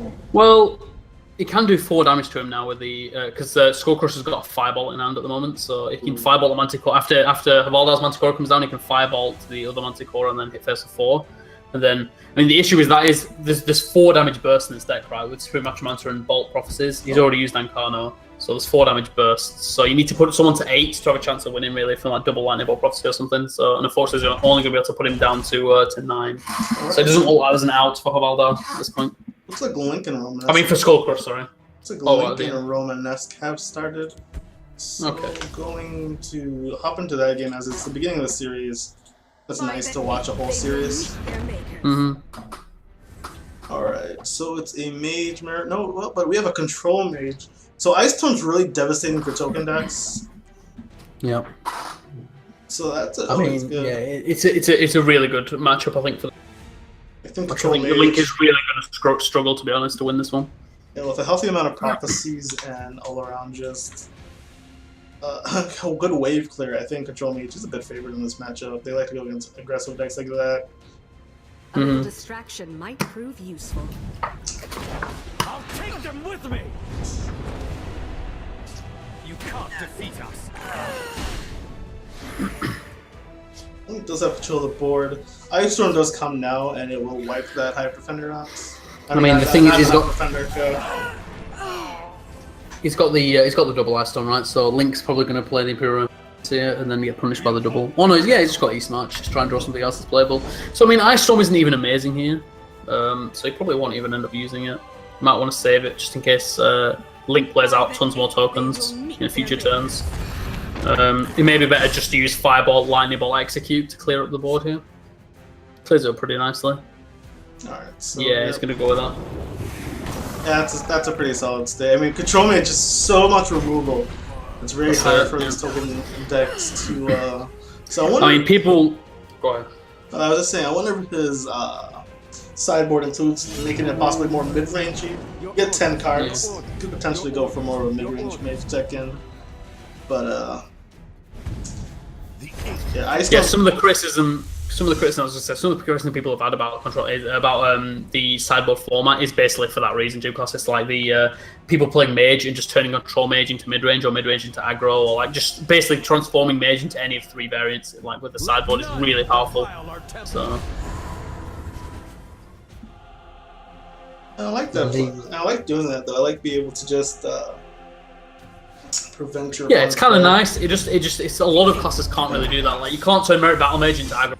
Right, so there's a lot. It's just the problem is Mage can do it better than anybody else. Is why people really like, because like you see a lot of mid range and Mage and stuff like that in all the tournament formats because Mage is so powerful. Oh my god! This next Ice Storm just shuts the game down. Yeah, I can already see it.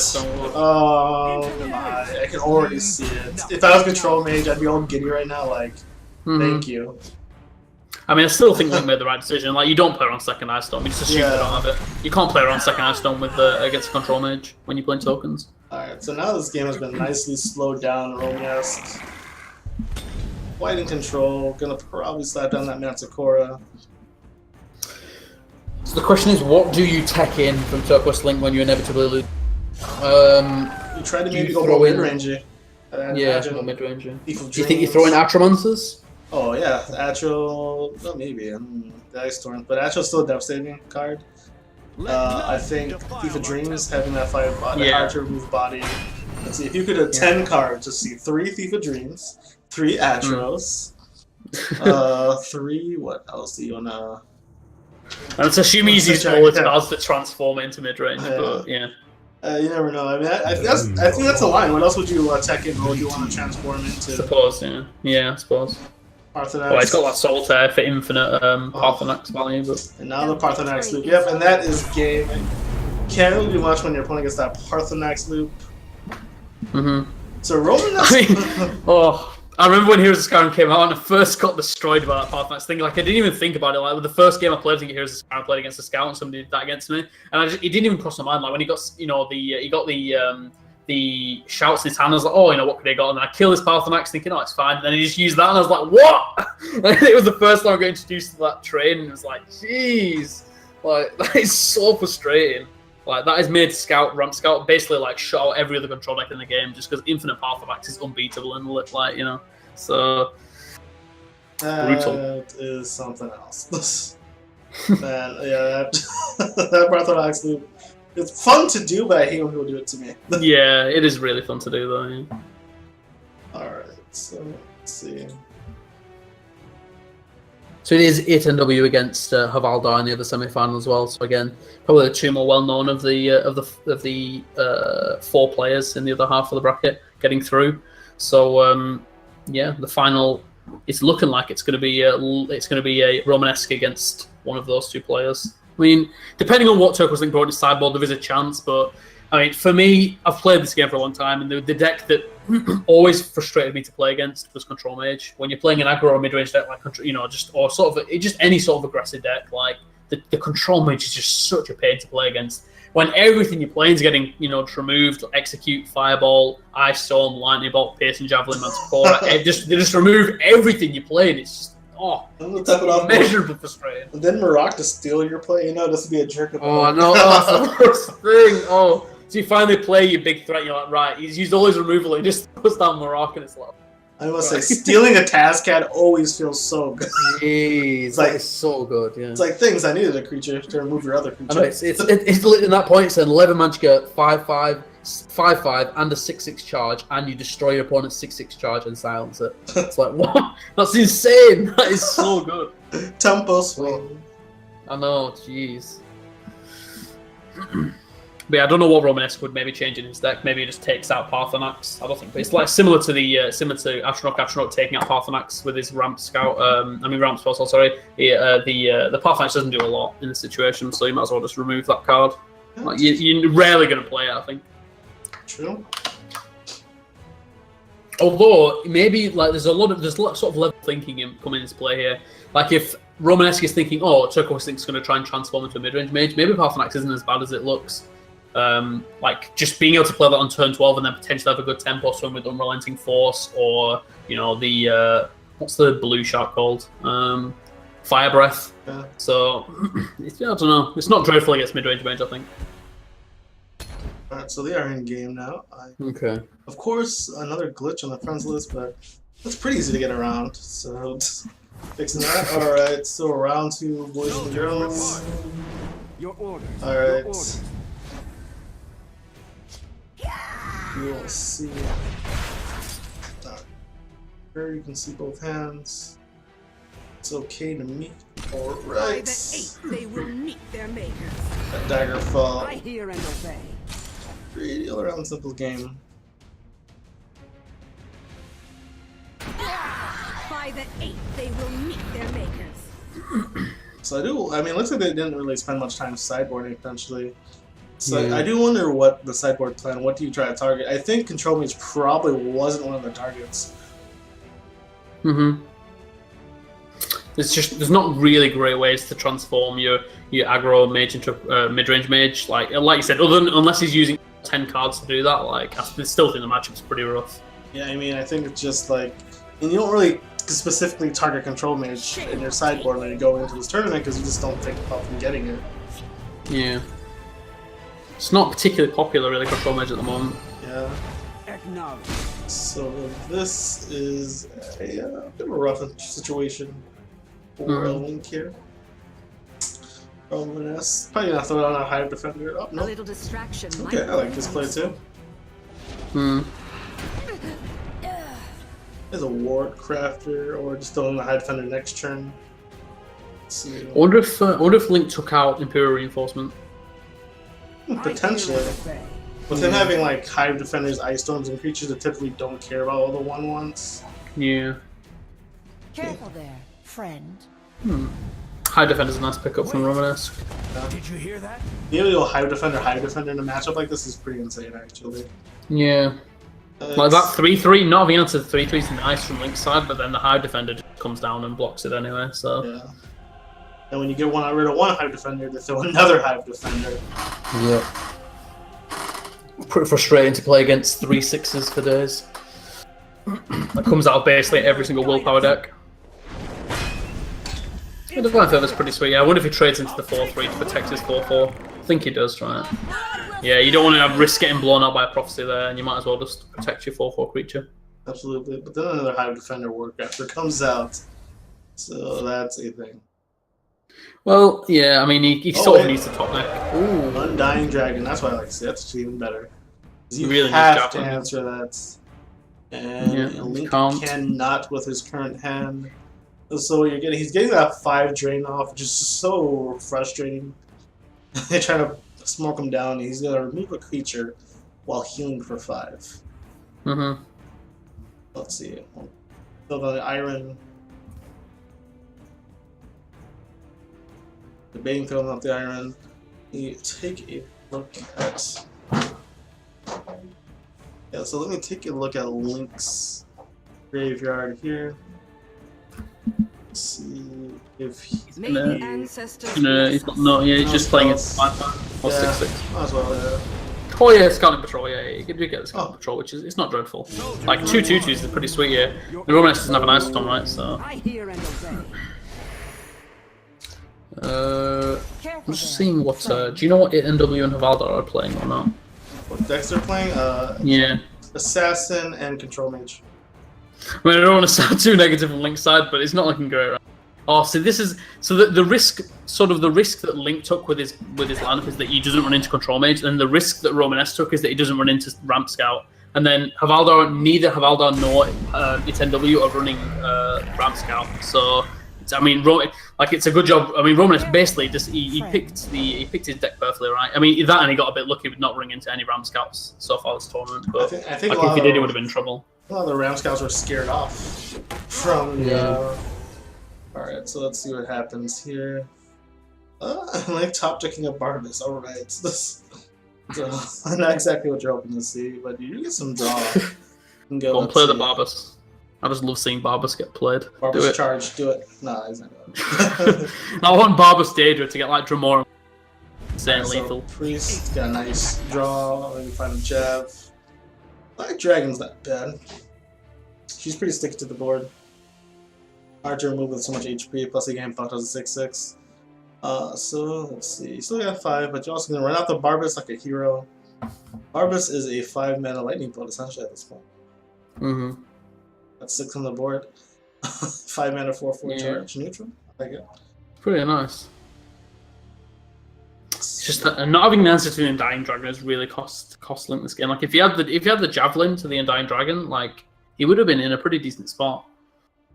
Yeah, the Undying Dragon is pretty heal. And having rewards not doing you any favors, that's just kind of it's gonna continue healing. Do you literally have to use Lightning Bolt on it here just to clear it off? Feels so bad doing that. No, it's just gonna go first. Let's go Trace. And what? They throw Undying Dragon, she had to throw Black Dragon. Okay, so I expected Black Dragon actually to go into Shadowland and maybe try to remove that Undying. But this works too. Ooh, a Javelin from Romanesque. It's a nice pickup. It's a great pickup. Let's see. Do you even play here though, or do you think you just Ankano the Aaron? I like Ankanoing the Aaron. It's not great when the aggressive deck is behind on life. Like, so he's going to jab Aaron and then throw Hollow around. He's setting up for the Ankano next turn instead. But I mean, he's just going to trade the 3/2 in, right? And then like he's got no way of answering the Black Dragon here. Yeah, the Undying Dragon is just chilling out, jamming, just running with the game, running away with the game. We're gonna see Sudoku, Fifth Legion trainer Barbas here. Oh no! Wow, he's not going with that. Like he could have used that to clear off the Undying Dragon. Interesting, he decided not to do that. I think that would have been the play because it's healed for 10 so far. So it's gonna heal for a total of 15 HP. So if you subtract 10 HP from Roman's score. Oh, the prophecy there is huge. He was just gonna go for the Barber's face to like set up lethal next turn, hopefully, but through the Undying Dragon heal. Yeah. It's a real shame they got that prophecy there. That's huge. That is massive. And now Undying Dragon is gonna heal. So heal for 5 more with the Undying. Now the question is, do you hit into the? Oh no, you can't hit. I was gonna say, do you like trade into a creature to like not break a room, but you have to break a room to heal? Clear here, yeah. Trade. Let's see. Fireball, yeah. You almost hope your opponent gets a jab here, right? If you pray your opponent gets a jab, so he uses it and you just wreck him. It's a bolt. Well, there's not really any reason to bolt face. Like the Magicka really isn't an issue. He decides to do it. It's sort of. I mean, it doesn't really matter, but like he's trying to win an SC turn, I guess. So you do bolt face, but maybe you just should have saved that for like dealing with another Undying Dragon or something. But yeah, probably bolting face. That's correct. So what's it going to be like? Barbas Hive Defender this turn, or is he just saving Barbas for the charge? Yeah. He plays in the other lane, presumably to play Romanticora. Yeah. Which is fun because Barbas gets like another lightning bolt and execute getting denied by the Divine Forever here. Yeah, execute's never doing anything in this game, but then like look at this, he's 1 damage off lethal. Oh, he's 2 damage off lethal. It's 2 damage off lethal, right? Yeah. Oh no, he's 1. That's right. He's got 12 damage in his hand. He's 1 off lethal. Oh, feels bad, man. I know. Oh, it's brutal. 1 damage off. Link again being 1 damage off. That's a reoccurring in this stream actually. Always a 1 off. So who was he playing against before? He was he was playing against the Kassedin, right? I think Kassedin was 1. He was 1 off. I think Kassedin was 1 off, but now... Yeah. recurring theme. Is that going to be relevant, or do you think is he taking it here? Because he hasn't got a second Manticora to clear up that lane. So if he does decide just to go Barber's face here, or he could just play Cloud Rest Mark to Man and just fill up that field lane and not play around Dawn's Wrath. That's potentially an option. No, he is going to Barbers. I wonder if he just plays, it gets the Daedra from it. And then continuing to do so. I enjoy Barbas. Yeah, there you go. He just went for the Daedra. Oh, it's unfortunate. He got a really bad Daedra, to be honest. I mean, it's still a 4 body. Might as well throw it into the what? Right, he's going to as a 5-star. I mean, there's a lot of Daedra could have got there that were better. Yeah. Right? There's tons of stuff that. Just to let him clear out to that. Another Undying Dragon. That is annoying. If the Execute doesn't really do anything here because like he can't trade in the rounds going to anything anyway. So I think I would have liked to put the 4-2 into. Oh no, you have the Lightning Bolt. He's so lethal potentially. Actually, I think I guess he's playing around Dawn Wrath or another guard. So I guess you just go for Arcana and hope you don't die. Execute. You can actually get execute value here, so that's nice. Well, you can't really because I mean, if you can execute the one, Yeah, it doesn't. Oh no, it kind of does actually because it stops the two damage getting through from the guy. Yeah, it does. It executes fine here. So, but I mean, so yeah, he has to hit a Prophecy to survive. So I guess you just Arcana. Oh no, right, you don't have to hit a Prophecy. Right? You can Arcana the Barbus and then execute the 1/3 and then just not hit face, and then you're not even dead on board. Yeah. You're not even dead with the bolt. Sorry. Yeah. Potentially okay. Yeah, well, execute ended up being good. When you get anytime you get value, execute feels good. Because in this current meta, it's like less valuable. Yeah, I mean, it has to go with that player, right? I can't think of anything else you'd want to do here. He's gonna Wow, draw. he went Trauma Alteration. No, why? Call it a Winter will get me done. That is Why? not Why? I think Romanesque would have won the game if it was the other player, right? Yeah, Like if it executed right, so no, yeah, he would have done right. He would have if he executed executed the makeshift defenses and Carnoed the Barbus, then he's only has 7 damage from hand with the bolt. Like, I mean, he didn't know he had bolt. He may have had javelin or something. So I guess well, no, he's not even playing around. So javelin. Night of the Hour is the only time that saves him, I believe. Yeah. So what was he playing around here? Why did he go with this? I'm not sure exactly what he was playing around. I really don't know. Night of the Hour. Nope. Never lucky and Hadouken. Damn. And Link gets to see a nice victory screen. And that is and it's 1-1. I connect from 2 of our top players because this thing in the top 5 here.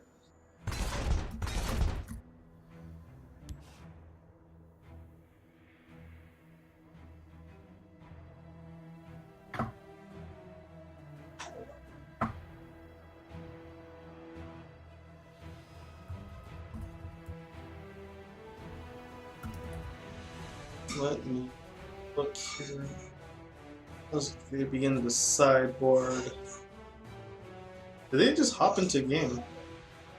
Well, straight away. I'm getting it's that error message. So I'm getting the error. It's just them both in game. So I need you to let me know when they actually are in game. Yeah, we'll do. Oh, no, they actually are in game. They just hop right into it. No. Cool. Still say, I'm getting the error now. Okay, there we go. Right. Well, that is something else. Jeez, please Bethesda with your bugs and errors. Come on. My friend's You can do listening in. Alright, so let's see. Jeez. Top there. Well, good on Link winning that last game. Like, I feel like Romanesque could have pulled it out maybe if you made the correct line. It was a tough decision not knowing what your opponent had, but yeah, like, I mean, it's anybody's game now, right? Still think Romanesque is favoured to take it, but Link's managed to pull out that last game, so. Wait. Link having a slower hand. Does have the double mark man. Wait. But, A lot of the reason why I won the last game as well was the Divine Fervor. Like, Control Mage, one thing it has no removal for, no answer to, is he has removal for everything except supports. And so that Divine Fervor getting +1/+1 on all your creatures the entire game, like he did last game for Link, is huge. I think maybe if Link is going to win this game, it's going to be down for that Divine Fervor again.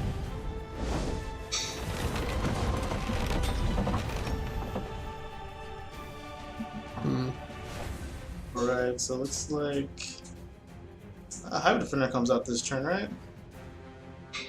You think so? Does it gets eaten by that Imprison. Oh no, Makeshift Defense is actually neutral. Yes, it can't. Oh, that's pretty bad. Jeez. So is it just going to Divine Fervor then? Oh, let's see. Divine Forever's a play, or Cloudburst. I think maybe Divine Forever's the play though. Yeah. Chimera, guide us. This way, yeah. I like this play more. I'll take them with me. I mean, the other play did the Cloudburst play meant that there's more chance it can turns and then like maybe get Aaron value, but like it's setting up for a better Aaron in the future because Aaron at the moment like gets nothing back. So next turn potentially could have used Imprison on like say a Thiever Dreams or something, and then Aaron. So maybe it would have ended up being better just going with the Cloudburst play. But I mean, this is definitely the play I would have gone with as well. Just I think a lot of the time the Divine Fervor is better. It's just in this case, I think maybe the other play was A better. little distraction might. And snagging an Iron with Thief of Dreams from Romanesque. With me. I like. I'm pretty sure you don't hit here, do you, with the makeshift defenses? Yeah, you don't want to risk getting beaten by First Ring Prophecy.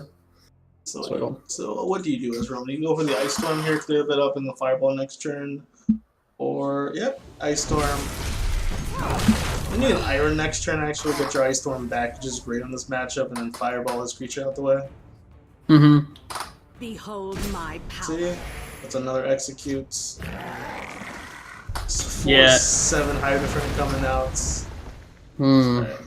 This is the Divine Fervor doing work. Jab Fireball. Nope, you're going with the... May the ancestors bless us. I like that. Definitely wants to guarantee. Yeah, that's it, yeah. He wants to guarantee the Ice Storm. That's huge in this matchup, so yeah. That'll win him the matchup, so definitely has to go for that. I agree. Let's see. So we see Link's play of not going with the Imprison like set up earlier. It's sort of punishing him here because these Imprison's basically never going to get played now. Like it's unlikely they're ever going to get played, and that's like he's down 2 cards in his hand. He's got 1 card in his hand to Romanesque like 10. So like that's ended up costing him a lot, I think. Double Iron is pretty insane here. Yeah, it's pretty disgusting. Oh man, the Iron Loop returns without the experiment. Oh, that pit line is a dead top. He's literally got an unplayable hand. Like that is so bad. Like the only thing he can play is Aaron, and then Aaron doesn't even get back in that action. And that's disgusting. Here comes the Undying Dragon. You can imprison the Undying Dragon. It's still a shackle effect. Oh, that's not saying yeah, I mean, much. you can imprison fine. Like it's okay here, I guess, but like you don't want to be spending your whole time imprisoning something, do you? Like just literally using it as like a worse arrow. It's not great. So, I mean, imprison's only 1 mana. I mean, now Roman goes for 5. You do get cards off of this, so that's pretty nice. But rough draws for Link. Great, yeah. You can't get a draw. I don't know. Like you say rough draws, and I know it was turn early. It's easy saying when you're casting and stuff and you're watching the game, like seeing both hands and stuff. But like, I don't know, you know, the Cloud, it was a really counterintuitive play. But I think if he would have gone with that Cloud Illusions play, like he would have been in a much better spot here. You know? Absolutely, micro decisions. But he does clear both Undying Dragon. I said micro decisions. Yeah, this is it. Finally, they get you some value. You got that really nice top deck of the Imperial Reinforcements. I think it's just kept him in the game, really. That. And then you get the double Imprison. They cleared out 2 creatures. Not bad. He's contemplating whether he wants to play the Aaron here, and then obviously Imprison, yeah. Like the only thing about playing the Aaron is that you play 1 and then I think this is fine. So you play 1, then you play the Aaron, and then you go double Imprison on the 2/5/5s in the field lane. Yeah, you found the right play. Unfortunately, we know that, and he knows as well that, but he had no way. He had to play the Imperial Reinforcements, unfortunately. But he knows as well that the Ice Storm is there for Romanesque because he got it back off his own Aaron, right? Yeah. Was this? Yeah, it's the same. So Ice Storm and then the Fireball, perhaps, or you trade. I think it was Fireball to the Irons up. It's interesting that Link didn't decide to imprison the. Oh, once he get back? Oh, he got Imperial Reinforcements back. Okay, yeah. It's unfortunate that. Yeah, it's unfortunate he got the Imperial Reinforcements back and not the Imprison. So that now he loses Aaron. He could increase his chances by using the other Imprison because he did have the. Yeah, like that's right. That's better, right? Yeah, I think using the ring charge there is actually better. Like you're probably not going to use both these ring charges now, and then like I think getting that Imperial Reinforcements back is nice, but you really want that Aaron to survive. Like it was, I mean, it was obvious. I think it would just have to be a misplay, right? Because even if you wanted back, then you don't play the Aaron like second year.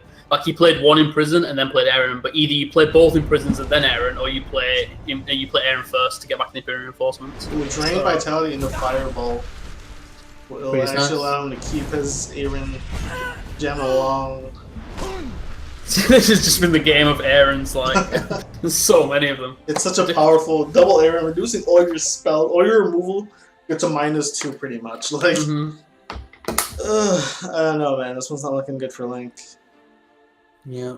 I think, honestly, earlier the Cloud Rest play and then not going for the double imprison and using your recharge. Two pretty big misplays. Yeah, I mean, you know, the thing is, like, we're not being like all negative saying there was misplays A little distraction in the world, and like, so you've got to call them out on these misplays, right? You've got to call them out on these things. Like, they're not strictly misplays. They're more just like decisions that ended up costing him. There was definitely decisions being made for each, but I think especially like you either play the two imprisons or the Imperial Reinforcement. You know, you either go for one or the other, right? One is better than the other. Like, just going halfway in between is definitely wrong. So, like, there definitely has been misplays by Link in this game.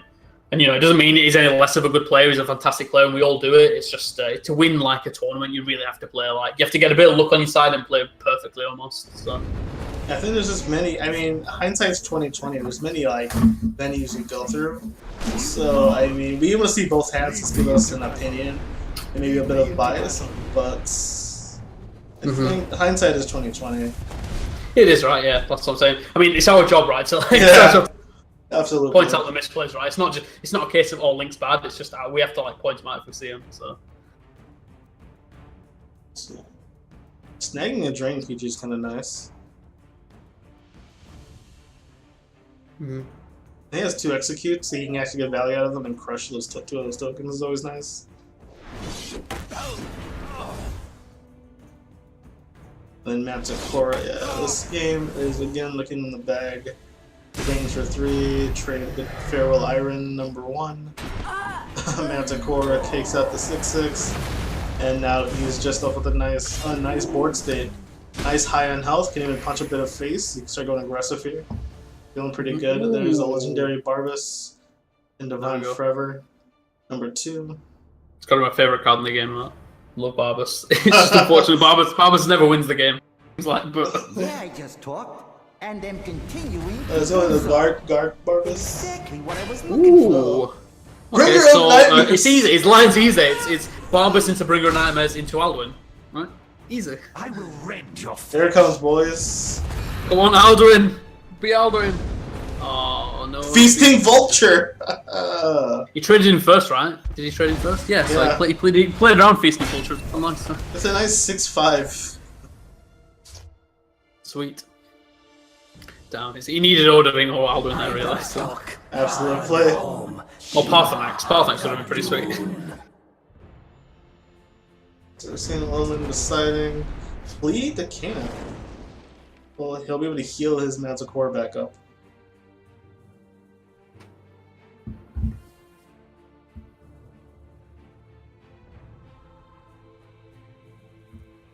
So every day you get to see that card. I don't think I've ever actually seen that card in professional play.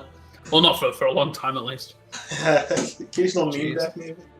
You know, when I first started playing the game, and that was back when Divine Foe was 4 Magicka and Token Spell Sword was actually okay, and it was good for new players. Like, I actually played. I saw Plead to Kindred. I thought, wow, that card is really good.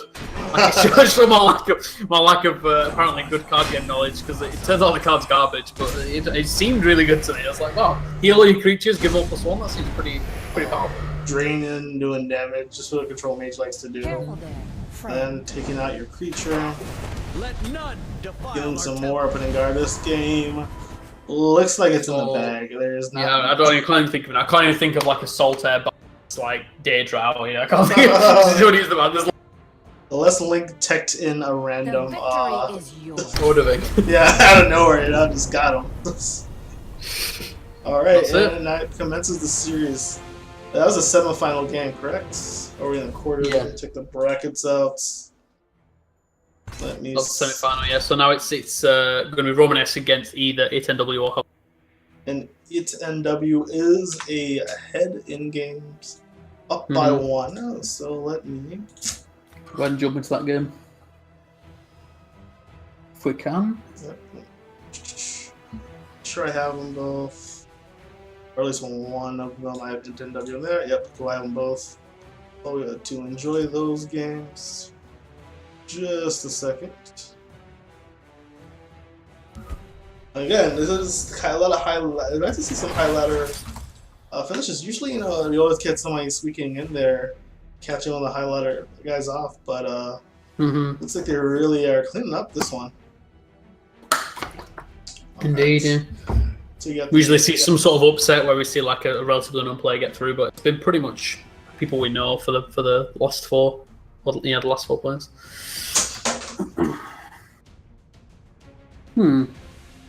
Okay, so how's this situation looking? Okay, so Havaldar's on what, mid-range mage? Yep, looks so. Running Call of Valor. Interesting. ITNW's on mid-range assassin, but he's playing control sort of at the moment. He's playing the control. Trying to survive out here. Just Let's go then. does he draw? Skulk's not helping. Interesting. So ITNW, like, this is the second game, so he's already made his tech choices, and we know he's running that Eclipse Baroness, but he's chosen to put that in against mid-range mage, which I'm not sure I agree with. Like, Eclipse Baroness against mid-range mage seems quite slow to me. Perhaps not though. Maybe against the control decks I see it, but then against mid-range mage, a lot of the time you can just really aggro you early. But Here comes the Ice Storm of Destiny. Sweet. But Atromancer after an Ice Storm is always nice. Yeah. Oh, well, I mean, is that... Let's have a look at the Supreme so presumably that's from a Thieves Guild recruit? A 7-cost Atromancer. Oh, that's from an Eclipse Baroness, okay. Yeah. Into Pretty sweet. Cliff Racer. Oh, that's a nice turn. I That's a real nice turn. Jeez.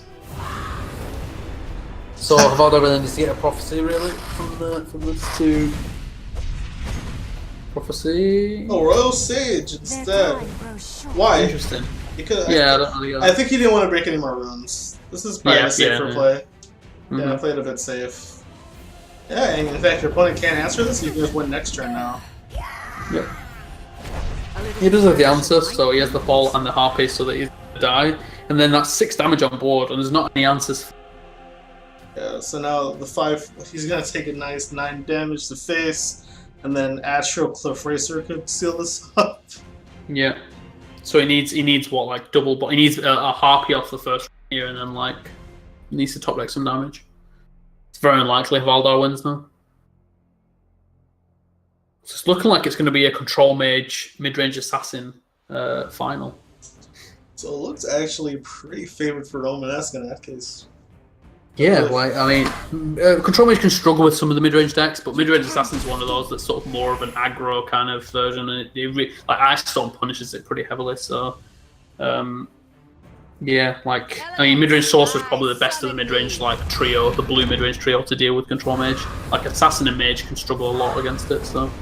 And there's the Manticore drive. I mean, it looks like he was on Control Mage. But it wasn't Control, okay. But he went. Looks like he went face too fast. We didn't see the whole game, so we didn't see why he felt in a position to feel comfortable to go.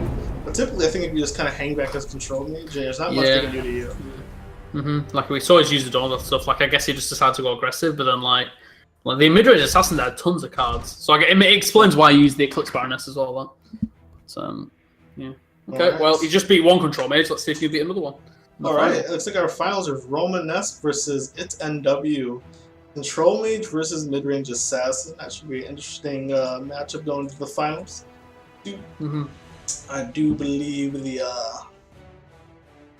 assassin. The Mage is a bit favored, but those Baronesses are going to be great. Actually, They help out a lot. Yeah. Let's see. There's also the Turquoise Link of Aldar 3rd and 4th place match. That's also going on. Let's see. I'm kind of glad we spectated the Romanesque Link instead of the ITNW Halaldar match, because then we would have seen mid-range assassin Control Mage twice in a row. Nobody wants to watch that. Nobody wants to watch Control Mage 2 series in a row. Although we're gonna see Control Mage 2 series in a row now anyway. Here it comes. Let's see. So let me. No Romanesque squad to Control Mage. It turned out to be a really good decision, because something you can think about is that a lot of the ramp scouts, right, are going to lose to. So say you don't play against ramp scout in the first round, every opponent you face from then on, like if they're playing Ramp Scout, like has the risk of losing to like an aggressive deck. So like let's say, so basically you're relying on everybody else dealing with the Ramp Scouts for you. As long as you don't face it in the first round, and lots of people are playing aggressive decks, Control Mage is perfect. Because the aggressive decks kill all the Ramp Scouts, and then you deal with all the aggressive decs, so you can't lose really. So I really like his decision to play a sort of interesting like meta bracket, decision to make. But yeah, I really like that his idea with going with this Control Mage. Basically, all you have to do is dodge the Ramp Scout in the first game. That's all you have to do, and then you're in a pretty good spot. Yeah, for sure. Let's see. So we're waiting for Romanesque and ITNW to begin their games. They are both chilling out here.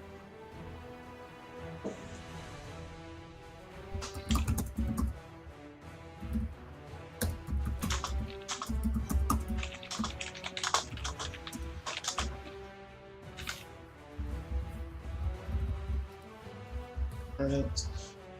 For our players to get underway here. Perhaps taking a short break after their games to kind of unwind and then get refocused, decompress. I know. Let's say, yeah, I know a lot of players like to let's just have a couple of minutes of break, because you don't want to be, making really intense plays and then just, suddenly go into the final match and then be like all burnt out. So.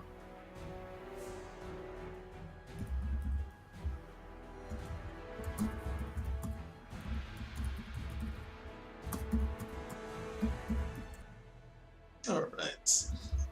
So let's get what's going on in the chat.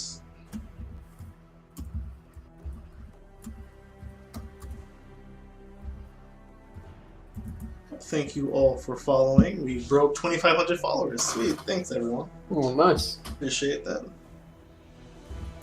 It's funny because in January we just broke 200. So we've had some nice growth. Oh, yeah, that's pretty sweet. Waiting for our finalists. Thank you. Waiting for our finalists to get busy here. But this is the finals, so a lot of thinking what's going on. Let me check the Discord, make sure something's not going up or something. Speaking of Discord, folks, feel free to join the Discord. !point Discord to check it out. Check out the Hall of Heroes Discord we're trying to build up. It's a pretty sweet Discord. Like, I know there's a lot of talk about deck ideas, stuff like that. So yeah, it's a pretty nice Discord to be in. And my latest thing is the finals have Control Mage, Craigasm. Goodness. Nice control deck. Let's go Romanesque. Oh, looks like they're starting up. Romanesque, all control players out here are rooting for you. But you know what? NW's a nice guy and a good player too, so let's root for both of them. I've always been more of a combo than control player. So I noticed. I remember Merrick. And you're the annoying guy switching between Merrick and Aggro Battle Mage. Yeah, that was it. Yeah, back in the day, I used to play High Legend, just switching between these so nobody knew what I was playing. Yeah, I used to hate you. I was like, please stop. It's Al. I have no idea what he's playing. That's it, yeah. Let's just hope for the best while ago. That's it there. Okay, so let's see what they've got. Oh, that's a pretty nice hand from ITNW. I mean, Romanesque got the ring, so it's nice for him, but there's no answer to that Mono Trader just yet, so... Yeah, so Mono Trader can snowball really hard, just smacking away. Yeah. And the Fireball in hand for ITNW, which usually doesn't get too much value against Control Mage, will end up now clear up this turn 3 Hive Defender that will come down. Well, thank goodness Romanesque got the ring because he's going... What? No! Oh, come on! Oh, have some mercy. If ITNW got the ring this game, it would have been devastating. Jeez. Oh, Romanesque. This is a rough start for Romanesque. It really is. Oh, yeah. I think I like that as well. Well, he gets the Hive Defender down. What do you think about switching lanes there? Do you like it or not? I like it, because you're going to Hive Defender, and you have a Wardcraft or Fireball coming up to just really shut it down. Yeah, I think you do. I think you do play the Wardcraft, right? Plays around the. You can consider curses aren't too important. Play around Fireball a bit better. And then your Fireball, it's. Well, think Presumably you do actually hit with a mono traitor before you fireball, just to play around. I don't know, like there's not really much you're playing around there, but there's no reason not to do that first, right? You break the root first because there's nothing that punishes firebolting last. So I guess small thing, just in case he runs like Spear of Embers or something. Oh yeah, maybe, but like I mean, in that case, then yeah, but yeah, I don't think there's any reason to fireball first. Like, cause say you get something that you want to fireball instead, there'll probably be some creature in the game, right, that you want to fireball instead of that 3/2 there. So just in case you got one. So, I mean, let's see. These Mournhold traders are putting in work, though. They are just That's a really nice pick up that javelin, though. That's a card that I just hate not having an answer to right away. Mm-hmm. Alright, so what does the ITNW want to do? Oh, let's see. He can trade the 2/1, hit with the 4/4 and Cliff Racer. Yeah. Or you can just try to preserve his 2/1 with Cliff Racer, but I think I like just sacking the 2/1 in for 4 and Cliff Racer. Interesting. And a Prophecy. That's really good. That's a Harpy. Hmm. And then Harpying his Harpy with Daggerfall looks like. So it's a really interesting turn there. Yeah, maybe go Skull Daggerfall. I mean, if you want to play around Fireball, continue playing around Fireball.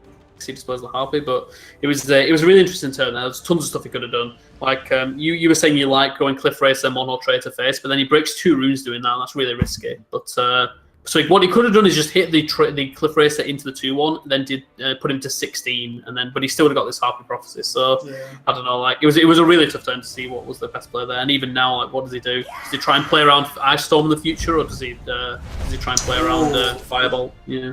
Well, I think he thought on a Daggerfall Mage, right? But he wants that. I think so as well. Yeah. Alright, so Ice Storm would be kind of rough here, wouldn't it? Yeah, well, I mean, Ice Storm still means that the traitor lives. It can't attack next turn though. Yeah. The Execute and then a Javelin. Oh, Thief of Dreams. Yeah, you know what? You can attack right now. Cliff Racer is nice. Cliff Racer is superb as you can actually just removal, right? Removal, yeah. So can't really play anything safely in the Shadow Lane. You get like another Lightning Bolt with a body. So that I mean, it was looking really good for it at ITNW at the moment. But Shrieking Harpy Prophecy from Romanesque has really turned the game around. It really has. It's the power of the prophecy system, man. And then you go double Daggerfall, I'd imagine here. That's it, yeah. And I mean, some people like the prophecy system. You know, I do like it. I've got stuff, but then like this is when it's good, because just getting blown out, he would have got blown out by a really aggressive start here if it weren't for prophecies. So we should have felt really bad. Ooh, Cloud Rust is nice. It is real nice. Let's see, he has Jevs, Cloud Rust. Let's see. Oh, you just throw it on that Undying Dragon. Yeah, I think I like that. It's NW doesn't have an answer. Well, I mean, you know he has Cliff Racer in hand, so he doesn't have an answer at the moment. Yeah, he's not. If he chop decks a Leaf Lurker, he can't touch your dragon. So yeah. Even Leaf Lurker doesn't do it. The only thing you could top deck there is Lightning. Oh no answer actually there except Harpy. To stop the Undying Dragon because he knows he has Cliff Racer in hand, so there's no. So it's an unfortunate card to draw that as well. It's not something he can play alongside the Cliff Racer. So he may end up going Brotherhood Slayer, Tome of Alteration here instead. It's true, yeah, that might be more effective. The thing is that the Tome of Alteration doesn't do anything though, right? That's the only problem. Like it actually has no effect at the moment, so except drawing a card. Like the stats are irrelevant right now. It's probably going to trade into the Thief of Dreams anyway, so... Absolutely. It's interesting that Romanesque... Well, it's the first game, right? So I was going to say he kept the Parthenax in this matchup, but it's the first game, so he couldn't have texted out anyway. So I think... either you play the Tome of Alteration first, or he's playing it on the... Okay, yeah, this is fine. Okay, now you can take out the Dragon. And a Warcrafter, that's just to keep that 5/5 after taking it out. Yeah. The Javelin is going to come down. Mm-hmm. Let's see. Is there a better play? Jav. I think Javelin's fine. You've got 2 of them in hand anyway. True. The healing for 5 is completely irrelevant. So now you have to tone trade here. So the other thing ITNW can hope for here is that he the next turn and then Romanesque doesn't have an Ice Storm, which he doesn't. So if the next draw is Atromancer, then Leaf Lurker! Oh my god, one off. Careful there. He Yeah, was it's one off. bad, man. Still, I mean, Warcraft is fine here. He does get another tome. He's cycled 3 tomes out of these Daggerfall mages now. It's a lot of like stats and card draw. But the problem is, Romanesque is getting closer and closer to like finishing the game off with like a Parthon Axe or just like high-end cards. But he doesn't have. He only has like Cliff Racer and PS2. Well, I mean, he does have the Cliff Racer, right? So he doesn't even have to use the Javelin. He can just Cliff Racer Wardcrafter to clear up, or even Cliff Racer. Oh yeah, Cliff Racer Wardcrafters, right? Yeah. So, I mean, ITNW really needs to draw Atramancer here. You have to get some kind of pressure on him, and he top decks a Lightning Bolts. Let's see. So what do you do here? That's a hard turn. Yeah, maybe you just hit into the Cliff Racer and go Leaf Lurker Witch. Or maybe you just use the Tome of Alteration to trade instead and just play that and Witch. Or even like that and I think maybe that and Witch is what he's going to go with. I like Tome. Yeah, I like the Tome play. It does help you find an answer to close this game out with. Like he hasn't drawn any of his. Oh no, I'm not sure if he's running it. And presumably Eclipse Baron sideboard thing, so I guess he doesn't have any in the first game. So I guess he's just trying to draw into Atramancers. Wow, interesting. He doesn't trade into the Cliff Racer. That is interesting. I'm surprised he doesn't want to take out the Cliff Racer. I guess he doesn't want his Cursed Machine to get bolted. The Romanesque is not going to hit face right away, presumably. So. I mean, the other thing is, right, so he does end up getting punished. Like, it looks kind of bad because he gets punished by the jab, but I see where he's coming from. Like you said, he was playing around ball, but, I mean, the issue being now, like, how does he kill this Cliff Racer? Like, he's going to have to Leaf Lurker Cliff Racer to get rid of it, and then, like, he hasn't got Leaf Lurker to deal with guards. So. A little Cloud Racer. He can't even Leaf Lurker now. Yeah. He'd have to sacrifice his own Cliff Racer or Lightning Bolt to deal with that. Romanesque is signaling when he's ready to take control of the game. SharePoint's nice here. But SharePoint's your only play if you do this. Yeah, I'm not seeing its NW in a very good position right now. If at any point he would have drawn Atramancer, it would have been in a pretty shape, but unfortunately he hasn't, just because, I mean, Romanesque has no answer to it, but he just hasn't drawn it, so... I mean, this is another reason why potentially killing the Cliff Racer would have been better. Like, I know you said that it's not going face anytime soon, so the problem is, like, you can't just play his own Cliff Racer out and hit the face now, because whatever lane he plays in, it dies. So... Absolutely. And do you want to just save SharePoint Leaf Lurker to deal with a big threat? But then if you're doing that, you just can't play... See, the game would have been very different if he would have just killed off this Cliff Racer, because he could have played his own Cliff Racer this turn, and then Goblin Skulk, and then next turn he could have used SharePoint Dragon and Leaf Lurker to remove something, so... Absolutely. But now he's forced to just play just SharePoint Dragon this turn, and, like, Skulk, maybe. It's not anywhere near as good. Went for the greedy play, I guess, but you can't punish for it. Definitely got punished for it. It would have worked out a lot if Romanesque had Bolt in hand, though. It would have been a really sweet. Although he has the Hive Defender anyway, but... Yeah, Thief of Dreams out. Let's see what he gets. Ooh, Khajiit misses this turn. So he can still Fireball Hive Defender here. No real worries.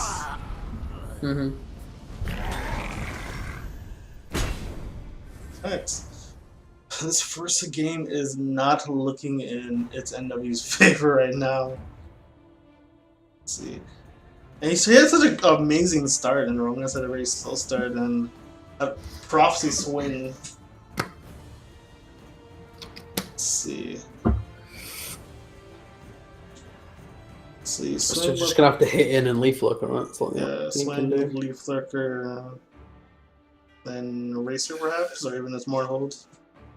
So, if he plays the Leaf Lurker, is there any way he can set the Leaf in 2 turns, right? So, presuming your opponent has nothing, you have 8 damage on board, you have 8 in hand, that's 16. So if you play Cliff Race, I think maybe playing Bolt Face, Mournhold Traitor is better. I think because then next turn, you put him on 15, and then next turn you've got 16.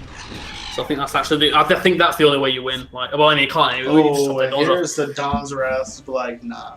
But does he really want to play the Dawn's Wrath? I mean, his health's pretty nice. Yeah, you can already trade into one of these creatures and just play the Daggerfall. Well, I mean, maybe you want to say the Dawn's Wrath first. Yeah, you want to say it. And if he uses it, but the thing is, if he uses it now, he wants to play next turn anyway, so Yeah. this lets him just play the Pathmax next turn. Like that door's not coming down for a few turns if he doesn't play it now. So, ooh, he does draw the Atramancer though. The Atramancer punish. Yep, and that's what I was saying. Like, you never know. Your opponent grabs that card. I guess it's hard to play around it when you're like, yeah, at this point. But I mean, this is it. Like, if he doesn't hit a Prophecy here, and then Pathmax doesn't hit anything to do with bad shape, so Romanesque. let's see. It all comes down to this. Oh no way! No Prophecy bolts. Oh, never lucky. Jeez, that is so Of good. course I'm on your side. Poor ITNW, Matt. So he lost. He lost potentially 2, 5, maybe like end up being like 7 damage from that. So Yeah. jeez. Okay, Drain Vitality. Salt doesn't do anything. Wow, he wouldn't have had an answer either. Jeez, that Prophecy. That Prophecy was everything. Yeah, actually won him the game. That's insane. Oh, Prophecy Bolt deciding games since 2017. Like, what is this? Oh, what's he gonna Salt back next turn? Bolt is another Bolt top deck is lethal, but no, never lucky with the bolts. No. Is there any way he can't actually heal next turn though? So there's still a chance that NW wins this game because he's still a turn away from healing with the Solitaire into Undying Dragon. So if he can, he still has another turn to draw Atramancer or Didn't see Bolt. this coming, eh? So you just Bolt face here and throw Leaf Flicker, but your opponent's probably not gonna kill you. You still have Nah, Leaf you don't Flicker. Bolt face, right? You Bolt face when you've got lethal. Yeah, so you just play Leaf Flicker. Yeah. Yeah, your opponent's just run out the Leaf Flicker and chill. And I think you play Leaf Flicker field lane, right? Yeah. To play. You play on Dozoth and Manticora because he still can't clear it with that Wardcrafter, so you absolutely play field lane, right? And then you just win next turn. If wait, so if he plays his field lane, he wins, right? Depending on what he draws. Wait, because if he plays field lane, he Manticores that because Parthenax and the other thing will clear it. Oh yeah, he can trade into that. Yeah, that's right. Yeah, you're right. It doesn't matter where he plays it, I guess. Get the Harpy, trade. Mm-hmm. So you have to throw I don't think I agree with playing Bolt there, to be honest. But. I think maybe. I mean, you run the risk of just losing to Knight of the Hour, right? I think if you keep it in hand, then you. Oh no, I suppose you can't play with Atramancer, which is a thing. Yeah, maybe you're right. Just because you can't play with Atramancer. Yeah. So you definitely Manticora here. Yeah, I'm sure everything else. So you don't lose to Cliff Racer that way either because of the Mournhold, whatever Guardian, Mournhold Guardian. So he has how many draws left in his deck? Carno, I believe. Assuming he runs it, he has Incarno, 2 more Lightning Bolts, and 2 Atramancers. So that's 5 cards in his deck. So now you pray to the top deck gods or something. Oh wait, does he have a Knight of the Hour already in his graveyard? what? A Knight of the Hour already in the graveyard. I don't think so. Does he? Does he have that? He potentially No. does. No, Hive Defender. Okay. Hive Defender Harpy, perhaps. What's it? Wait, another. So does he have the Knight of the Hour? I can't remember, but So no, he's Undying on about- Dragon. Yeah, but he can't heal this turn, right? So ITNW's on 16% chance to win the game, which is pretty high to say. He's playing like a pretty bad matchup to start with without attacking cards. 16% to win's pretty sweet. So it all comes down to this final draw, and it is a No. Firebolt. Damn. And you know what? Even if he like he had a 16% chance to win there, but even if he like dropped it to Harpy or something, he had another chance at it as well. Harpy was huge. Yeah, Harpy would have shut down the Undying Dragon. All right, so that looks like it's game. Yep, I don't see any winning now. I mean, there is a chance maybe if he hits within die, and then he gets he prevents the lethal with a Harpy or something. Then because if he goes up to 10 life, that's still doable potentially, but like an Atramancer and a Prophecy Bolt. So there's still a very small chance that he wins, but it's pretty unlikely at this point. Yeah, this one. I don't think. Oh no, you probably do, right? You just Firebolt the. Oh, no. How much damage does he have anyway? It's just 10, 14, 16, 18, 27 damage. So I think you have to Firebolt something to prevent lethal, but he doesn't. I'm not sure what he's saving that Firebolt for. Maybe he wants to combo it with a Cliff Racer in the Shadow Lane to have lethal, but then okay, so he goes up to how much? He goes up to 12 life. Yeah, that's a nice health total to be had. You can trade into his creature too, which is he didn't even have to break. Yeah, he didn't have to break a Prophecy. Yeah, so he gets to develop the field and just kind of chill out. Yeah, he needs to top deck Harpy now, I guess. He has to top deck Harpy and then top deck, I don't know. I mean, even Harpy only prevents it from doing anything, so there's no way he can win, I don't think. Well, there's the Harpy. It came a turn too late, unfortunately. Yeah, sorry. If you could switch the Harpy and the Fireball turns, maybe. Yeah. Well, even then, like, Yeah, he still you needed said to that. draw. Yeah, he had to go Harpy Atromancer, Lightning Bolt. and Carno, yeah. So that's it. Damn. So the first game goes to Romanesque, it looks like. The power of prophecy is huge here, man. Yeah, that's it.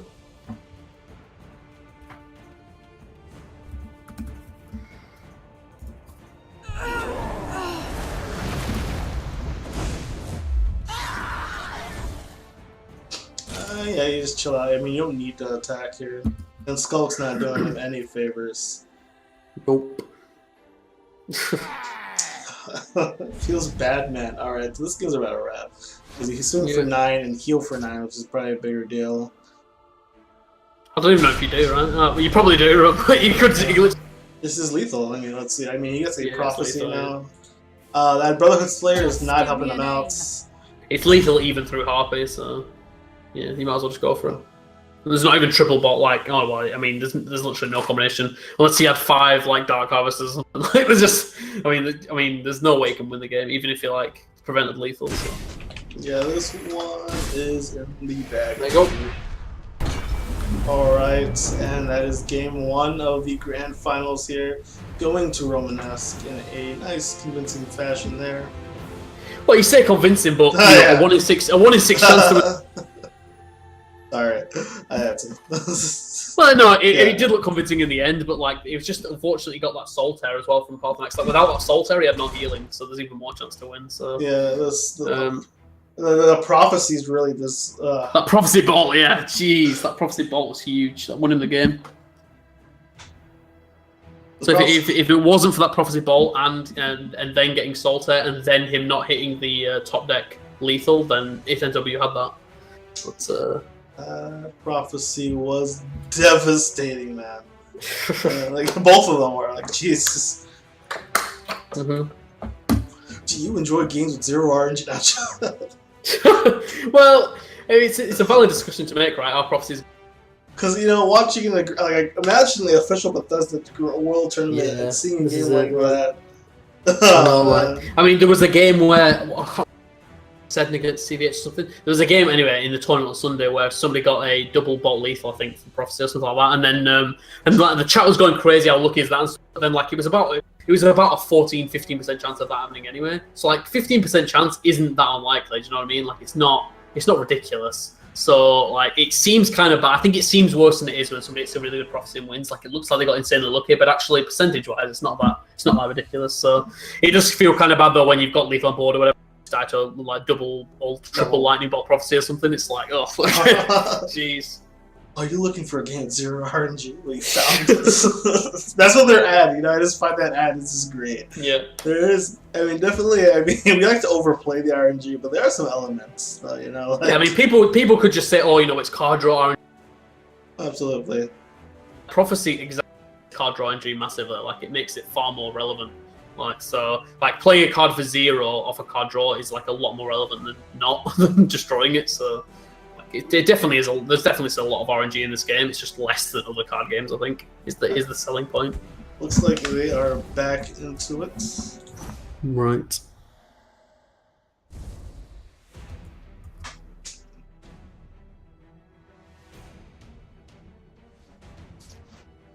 All right. I can't find any more friends list now. Oh, there we go. Alright. So Romanesque on the ring, which is nice.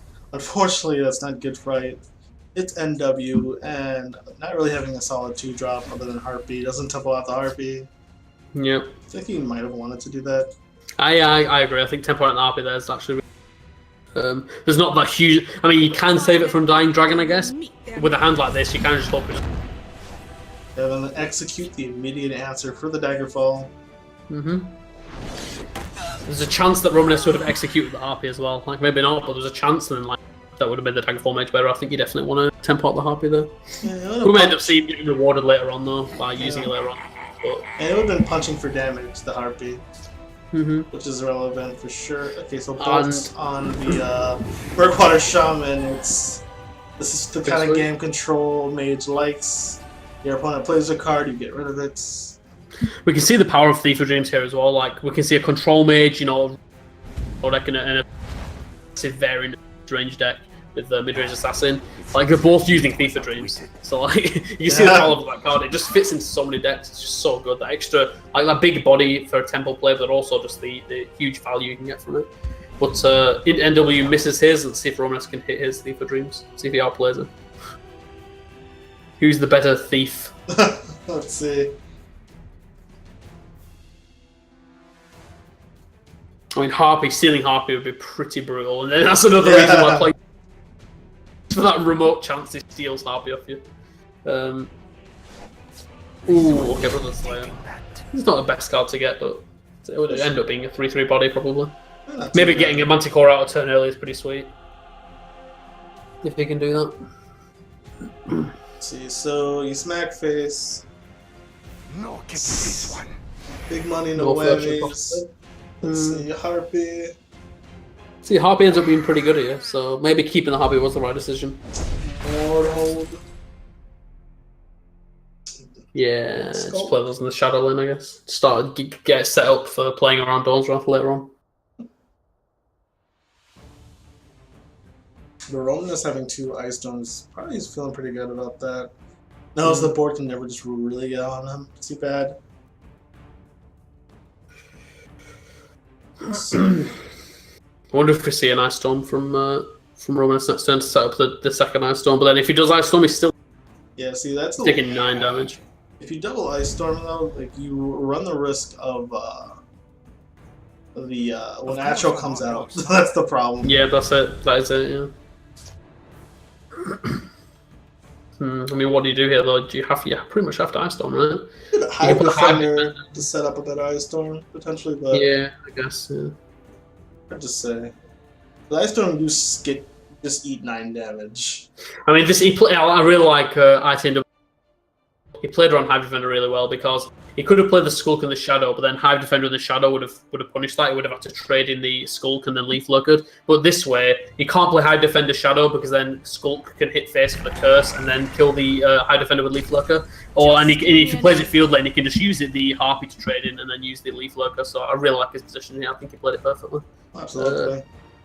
It's an understated thing that as well. I think one of the hardest games is to get every lane placement of creatures right. It's really tough. And I think most people get it wrong pretty frequently. And like that could, for a lot of people, that would have been Goblin Skulk and One-Hole Traitor in the Shadow Lane, or both in the field lane. I think playing one in each actually worked out perfectly. Because he could have played the both in the field lane and have the same effect, but then Dawn's Wrath becomes really good next turn. So actually, he's not even using the Leaf Look. That's really interesting. He's just going to proliferate the face. Didn't see this coming, eh? Okay. I think I'm gonna play that. I think I'm gonna sack the Harpy to keep my 5/2 healthy. You could that as well, the Leaf Lurker. I think I would have done that as well. Like maybe just to get the 5 damage in. Like he decided to go with this play, just to try and play it a bit slower, really. But maybe it ends up working out. Like if that third room was then he could have lost the game because of it. So playing it slightly slow ended up. But this play gets crushed by Ice Storm now.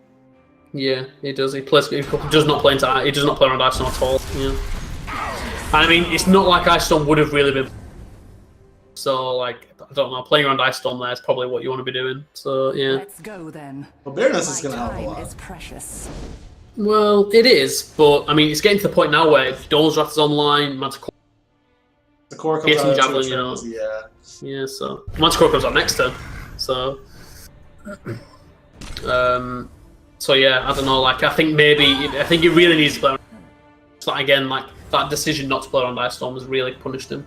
And I think it's not like it's he got punished by the 1-of in your opponent's deck that you don't play on like Tascad or something. Ice Storm, there's a 3-of Ice Storm and he has a lot of cards in hand, and he wouldn't have played one already. So like I'm pretty sure you play around it.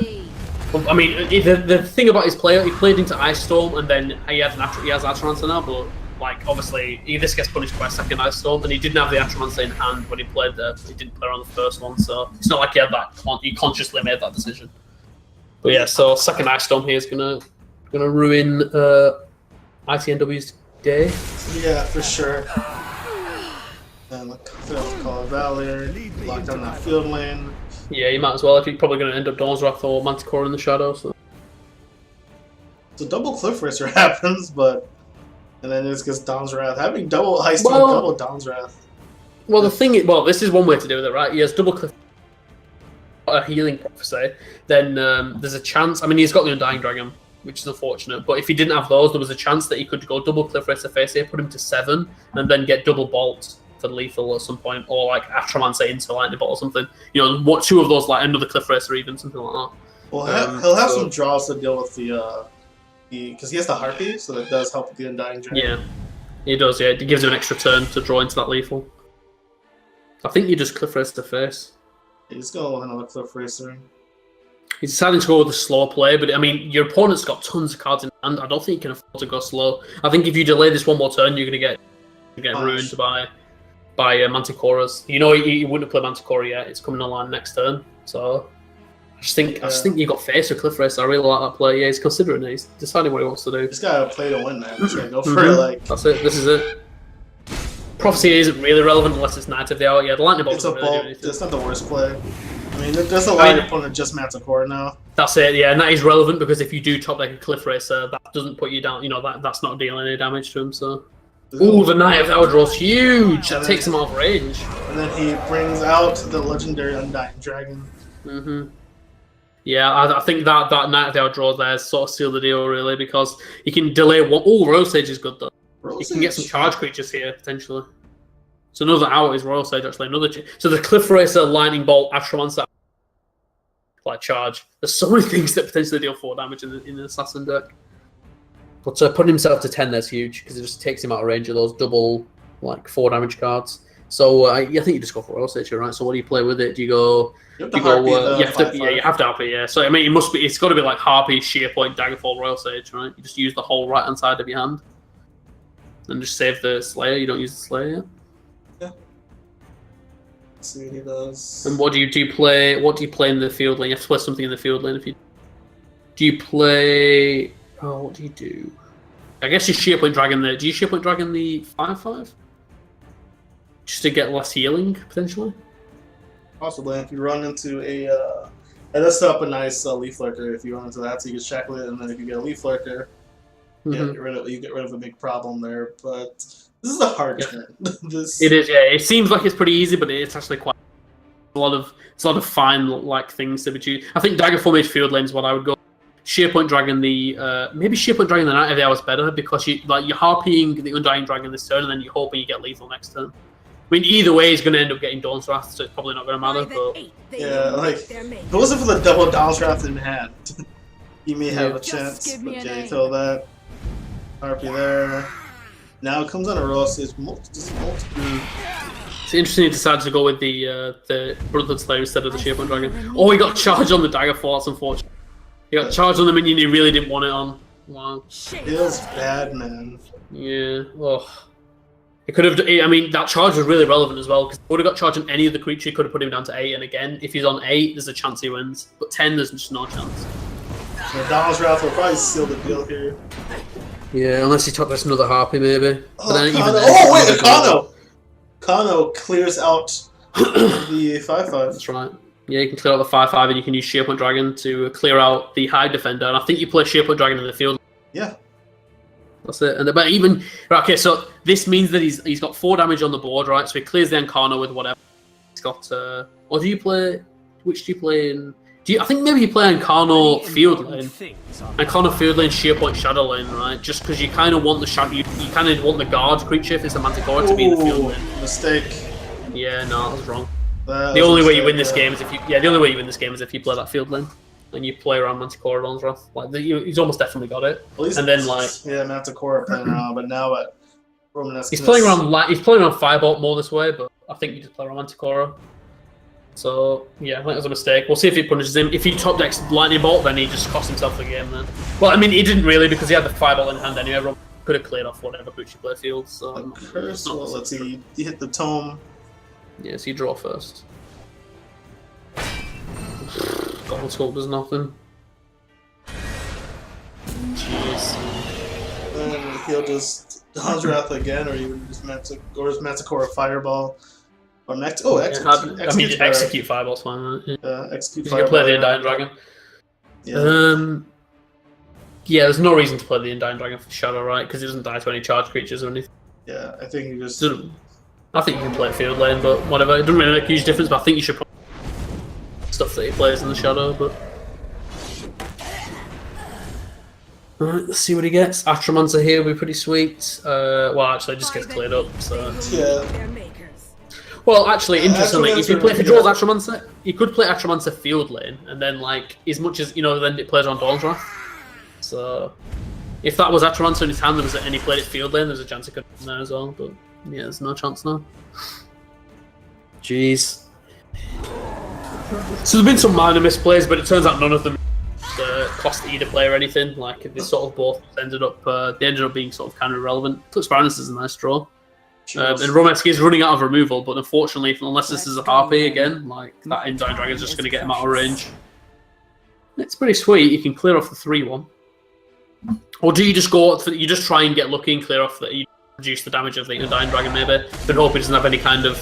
Yeah, I think that's better. Debuff the Undying Dragon and then because the 3-1's doing nothing, you just presume there's no way the 3-1 does anything. But unfortunately, another Dawn's Wrath on top of one already and two Ice Storms, 2 Manticoras, 2 Dawn's Wraths, and 2 Undying Dragons. Just control mage things. Mm-hmm. Oh man, and let's see. The bolt can clear the healer out. Yeah, sucks using your removal, but using your you have to do removal, it. Yeah. Well, I mean, so he has run out of cards. Romanesque is one thing that ITNW's got on his side, so he can clear off the Undying and play the Warcraft, and then there's no answer to it at the moment. So that is an extra 2 damage he gets in. And then maybe if he draws an Atromancer, then like it's not over yet. But you need to draw an Atromancer really soon. Absolutely. Or Tascad. Doesn't play the Warcrafter. That's really interesting. I'm not sure. Like you don't play around. I guess he's doing that to use it on the Atromancer itself to play around Ice Storm or something. But you don't do that at this point. Yeah, he's played 2 Ice Storms already. I don't think he'd try to play around the final one. I mean, and not doing that means that 2 damage is never going to happen now. So I think it could end up being relevant. Like that Warcraft is never going to deal any damage now. So interesting hit there. Let's see. Romanesque feels comfortable with it. Oh, Skulk is not what he wanted. Will he break another card? He's setting up 2 non-lethal, but if that was I don't know. I'm not sure about that hit there. I think you could have been patient, but Royal Sage with all the charge, please. Well, so if he rolls Sage with charge, he deals 8. So if he draws Atromancer, what does that do? Is that Atro? So Atro Wardcrafter, and then just hope you get a Prophecy, I guess, is the plan. Well, Atro Wardcrafter Skull, because Wardcrafter is free. So that leaves him at bolt range, huh? No, it doesn't, right? It leaves him. He's 1 off. Oh, jeez. Well, although if he does get if Romanesque doesn't draw an answer to Atromancer and he breaks 2 runes and he gets Bolt and a creature, he wins. So yeah, I'm pretty sure you just play Atromancer, Skulk, Wardcrafter. And there's not that many. If you Wardcrafted the Atromancer, there's not many answers. There's only Piercing Javelin. Like a Bolt doesn't do it. So that 2 damage. That wasn't relevant because he's getting the 2 damage in anyway. Yeah, he's getting the 2 damage in anyway. Well, it kind of was relevant, right? The reason why it's relevant is because Romanesque would have had to spend an extra turn clearing stuff up, and he would have had 1 more card. Like, he would have spent the turn killing the Wardcrafter instead of going face. True. So, and if he didn't, then he would have had lethal. So, actually, I think he did end up marrying. Because either the Wardcrafter gives ITNW lethal, or the Romanesque gets slowed down by a turn. And that's really relevant. So, absolutely. Romanesque only just about set up lethal this turn. So, actually, I think not playing the Warcrafters ended up punishing him here, potentially, depending on what the next draw is from ITNW. Playing 2 conservatively. Yeah, again, we see it a lot. We see people play we play the Atro first. No! Oh, he's going for this. He's not playing the Astro? Careful there. What? What's he going for? Is he going for the Royal Sage? What are you doing? I don't understand. He's going for the guard. That never wins. That never wins. Well, the reason he's going for it is to prevent the lethal, but guard there, you just don't win the game. So that never wins. Well, he did draw an answer to the Atromancer. He could have stolen it, and then there was no way he could have won. So, but I disagree with that play entirely. But he could have won with double ball. But this way, he just wins with nothing. Like, he never wins. Yeah, he just never wins now. That is the game. Well. So is that 2-0 to Romanesque? Yep, that is 2-0. Looks like Romanesque wins the tournament. This tournament back to back. Jeez, what he won the last one as well? Yep. What, last Monday's tournament? Romanesque won it. Yeah. Jeez, it shows my knowledge. Jeez, that's so impressive. Like reoccurring champion, reigning champ. Do you remember what he brought last week? Oh, Sorcerer. I believe. Sorcerer. Wow, he's changed his deck up as well. That's really, really well played by Romanesque then. It just shows the I don't know, the sort of the skill of him as a player. Just managed to win back-to-back tournaments. I've talked about earlier on the stream how difficult that is to do. Like, jeez. Yep, and that concludes it, folks. Oh, man. That was a lot of fun to cast. And again, thank you for joining me, Al. Always good to have a co-caster here and doing this thing. Yowza, man. That's fantastic. We saw some awesome games there. Absolutely. I'm still loving I still love the Link against was it Link 7 game where with the really like I can't remember who it was, but the game where they both made that really like awesome play to try and go for the win. Oh, Daniel, no, sweet. Don Ilya. Yeah, Don Ilya, that was it. Yeah, it was a sweet game. That it was the first round actually, but yeah, some really nice games there. I mean, yeah, just I'm really impressed by Romanesque managing to pull out back-to-back tournament wins. Like and I mean, these are like 32-man events, right? So like.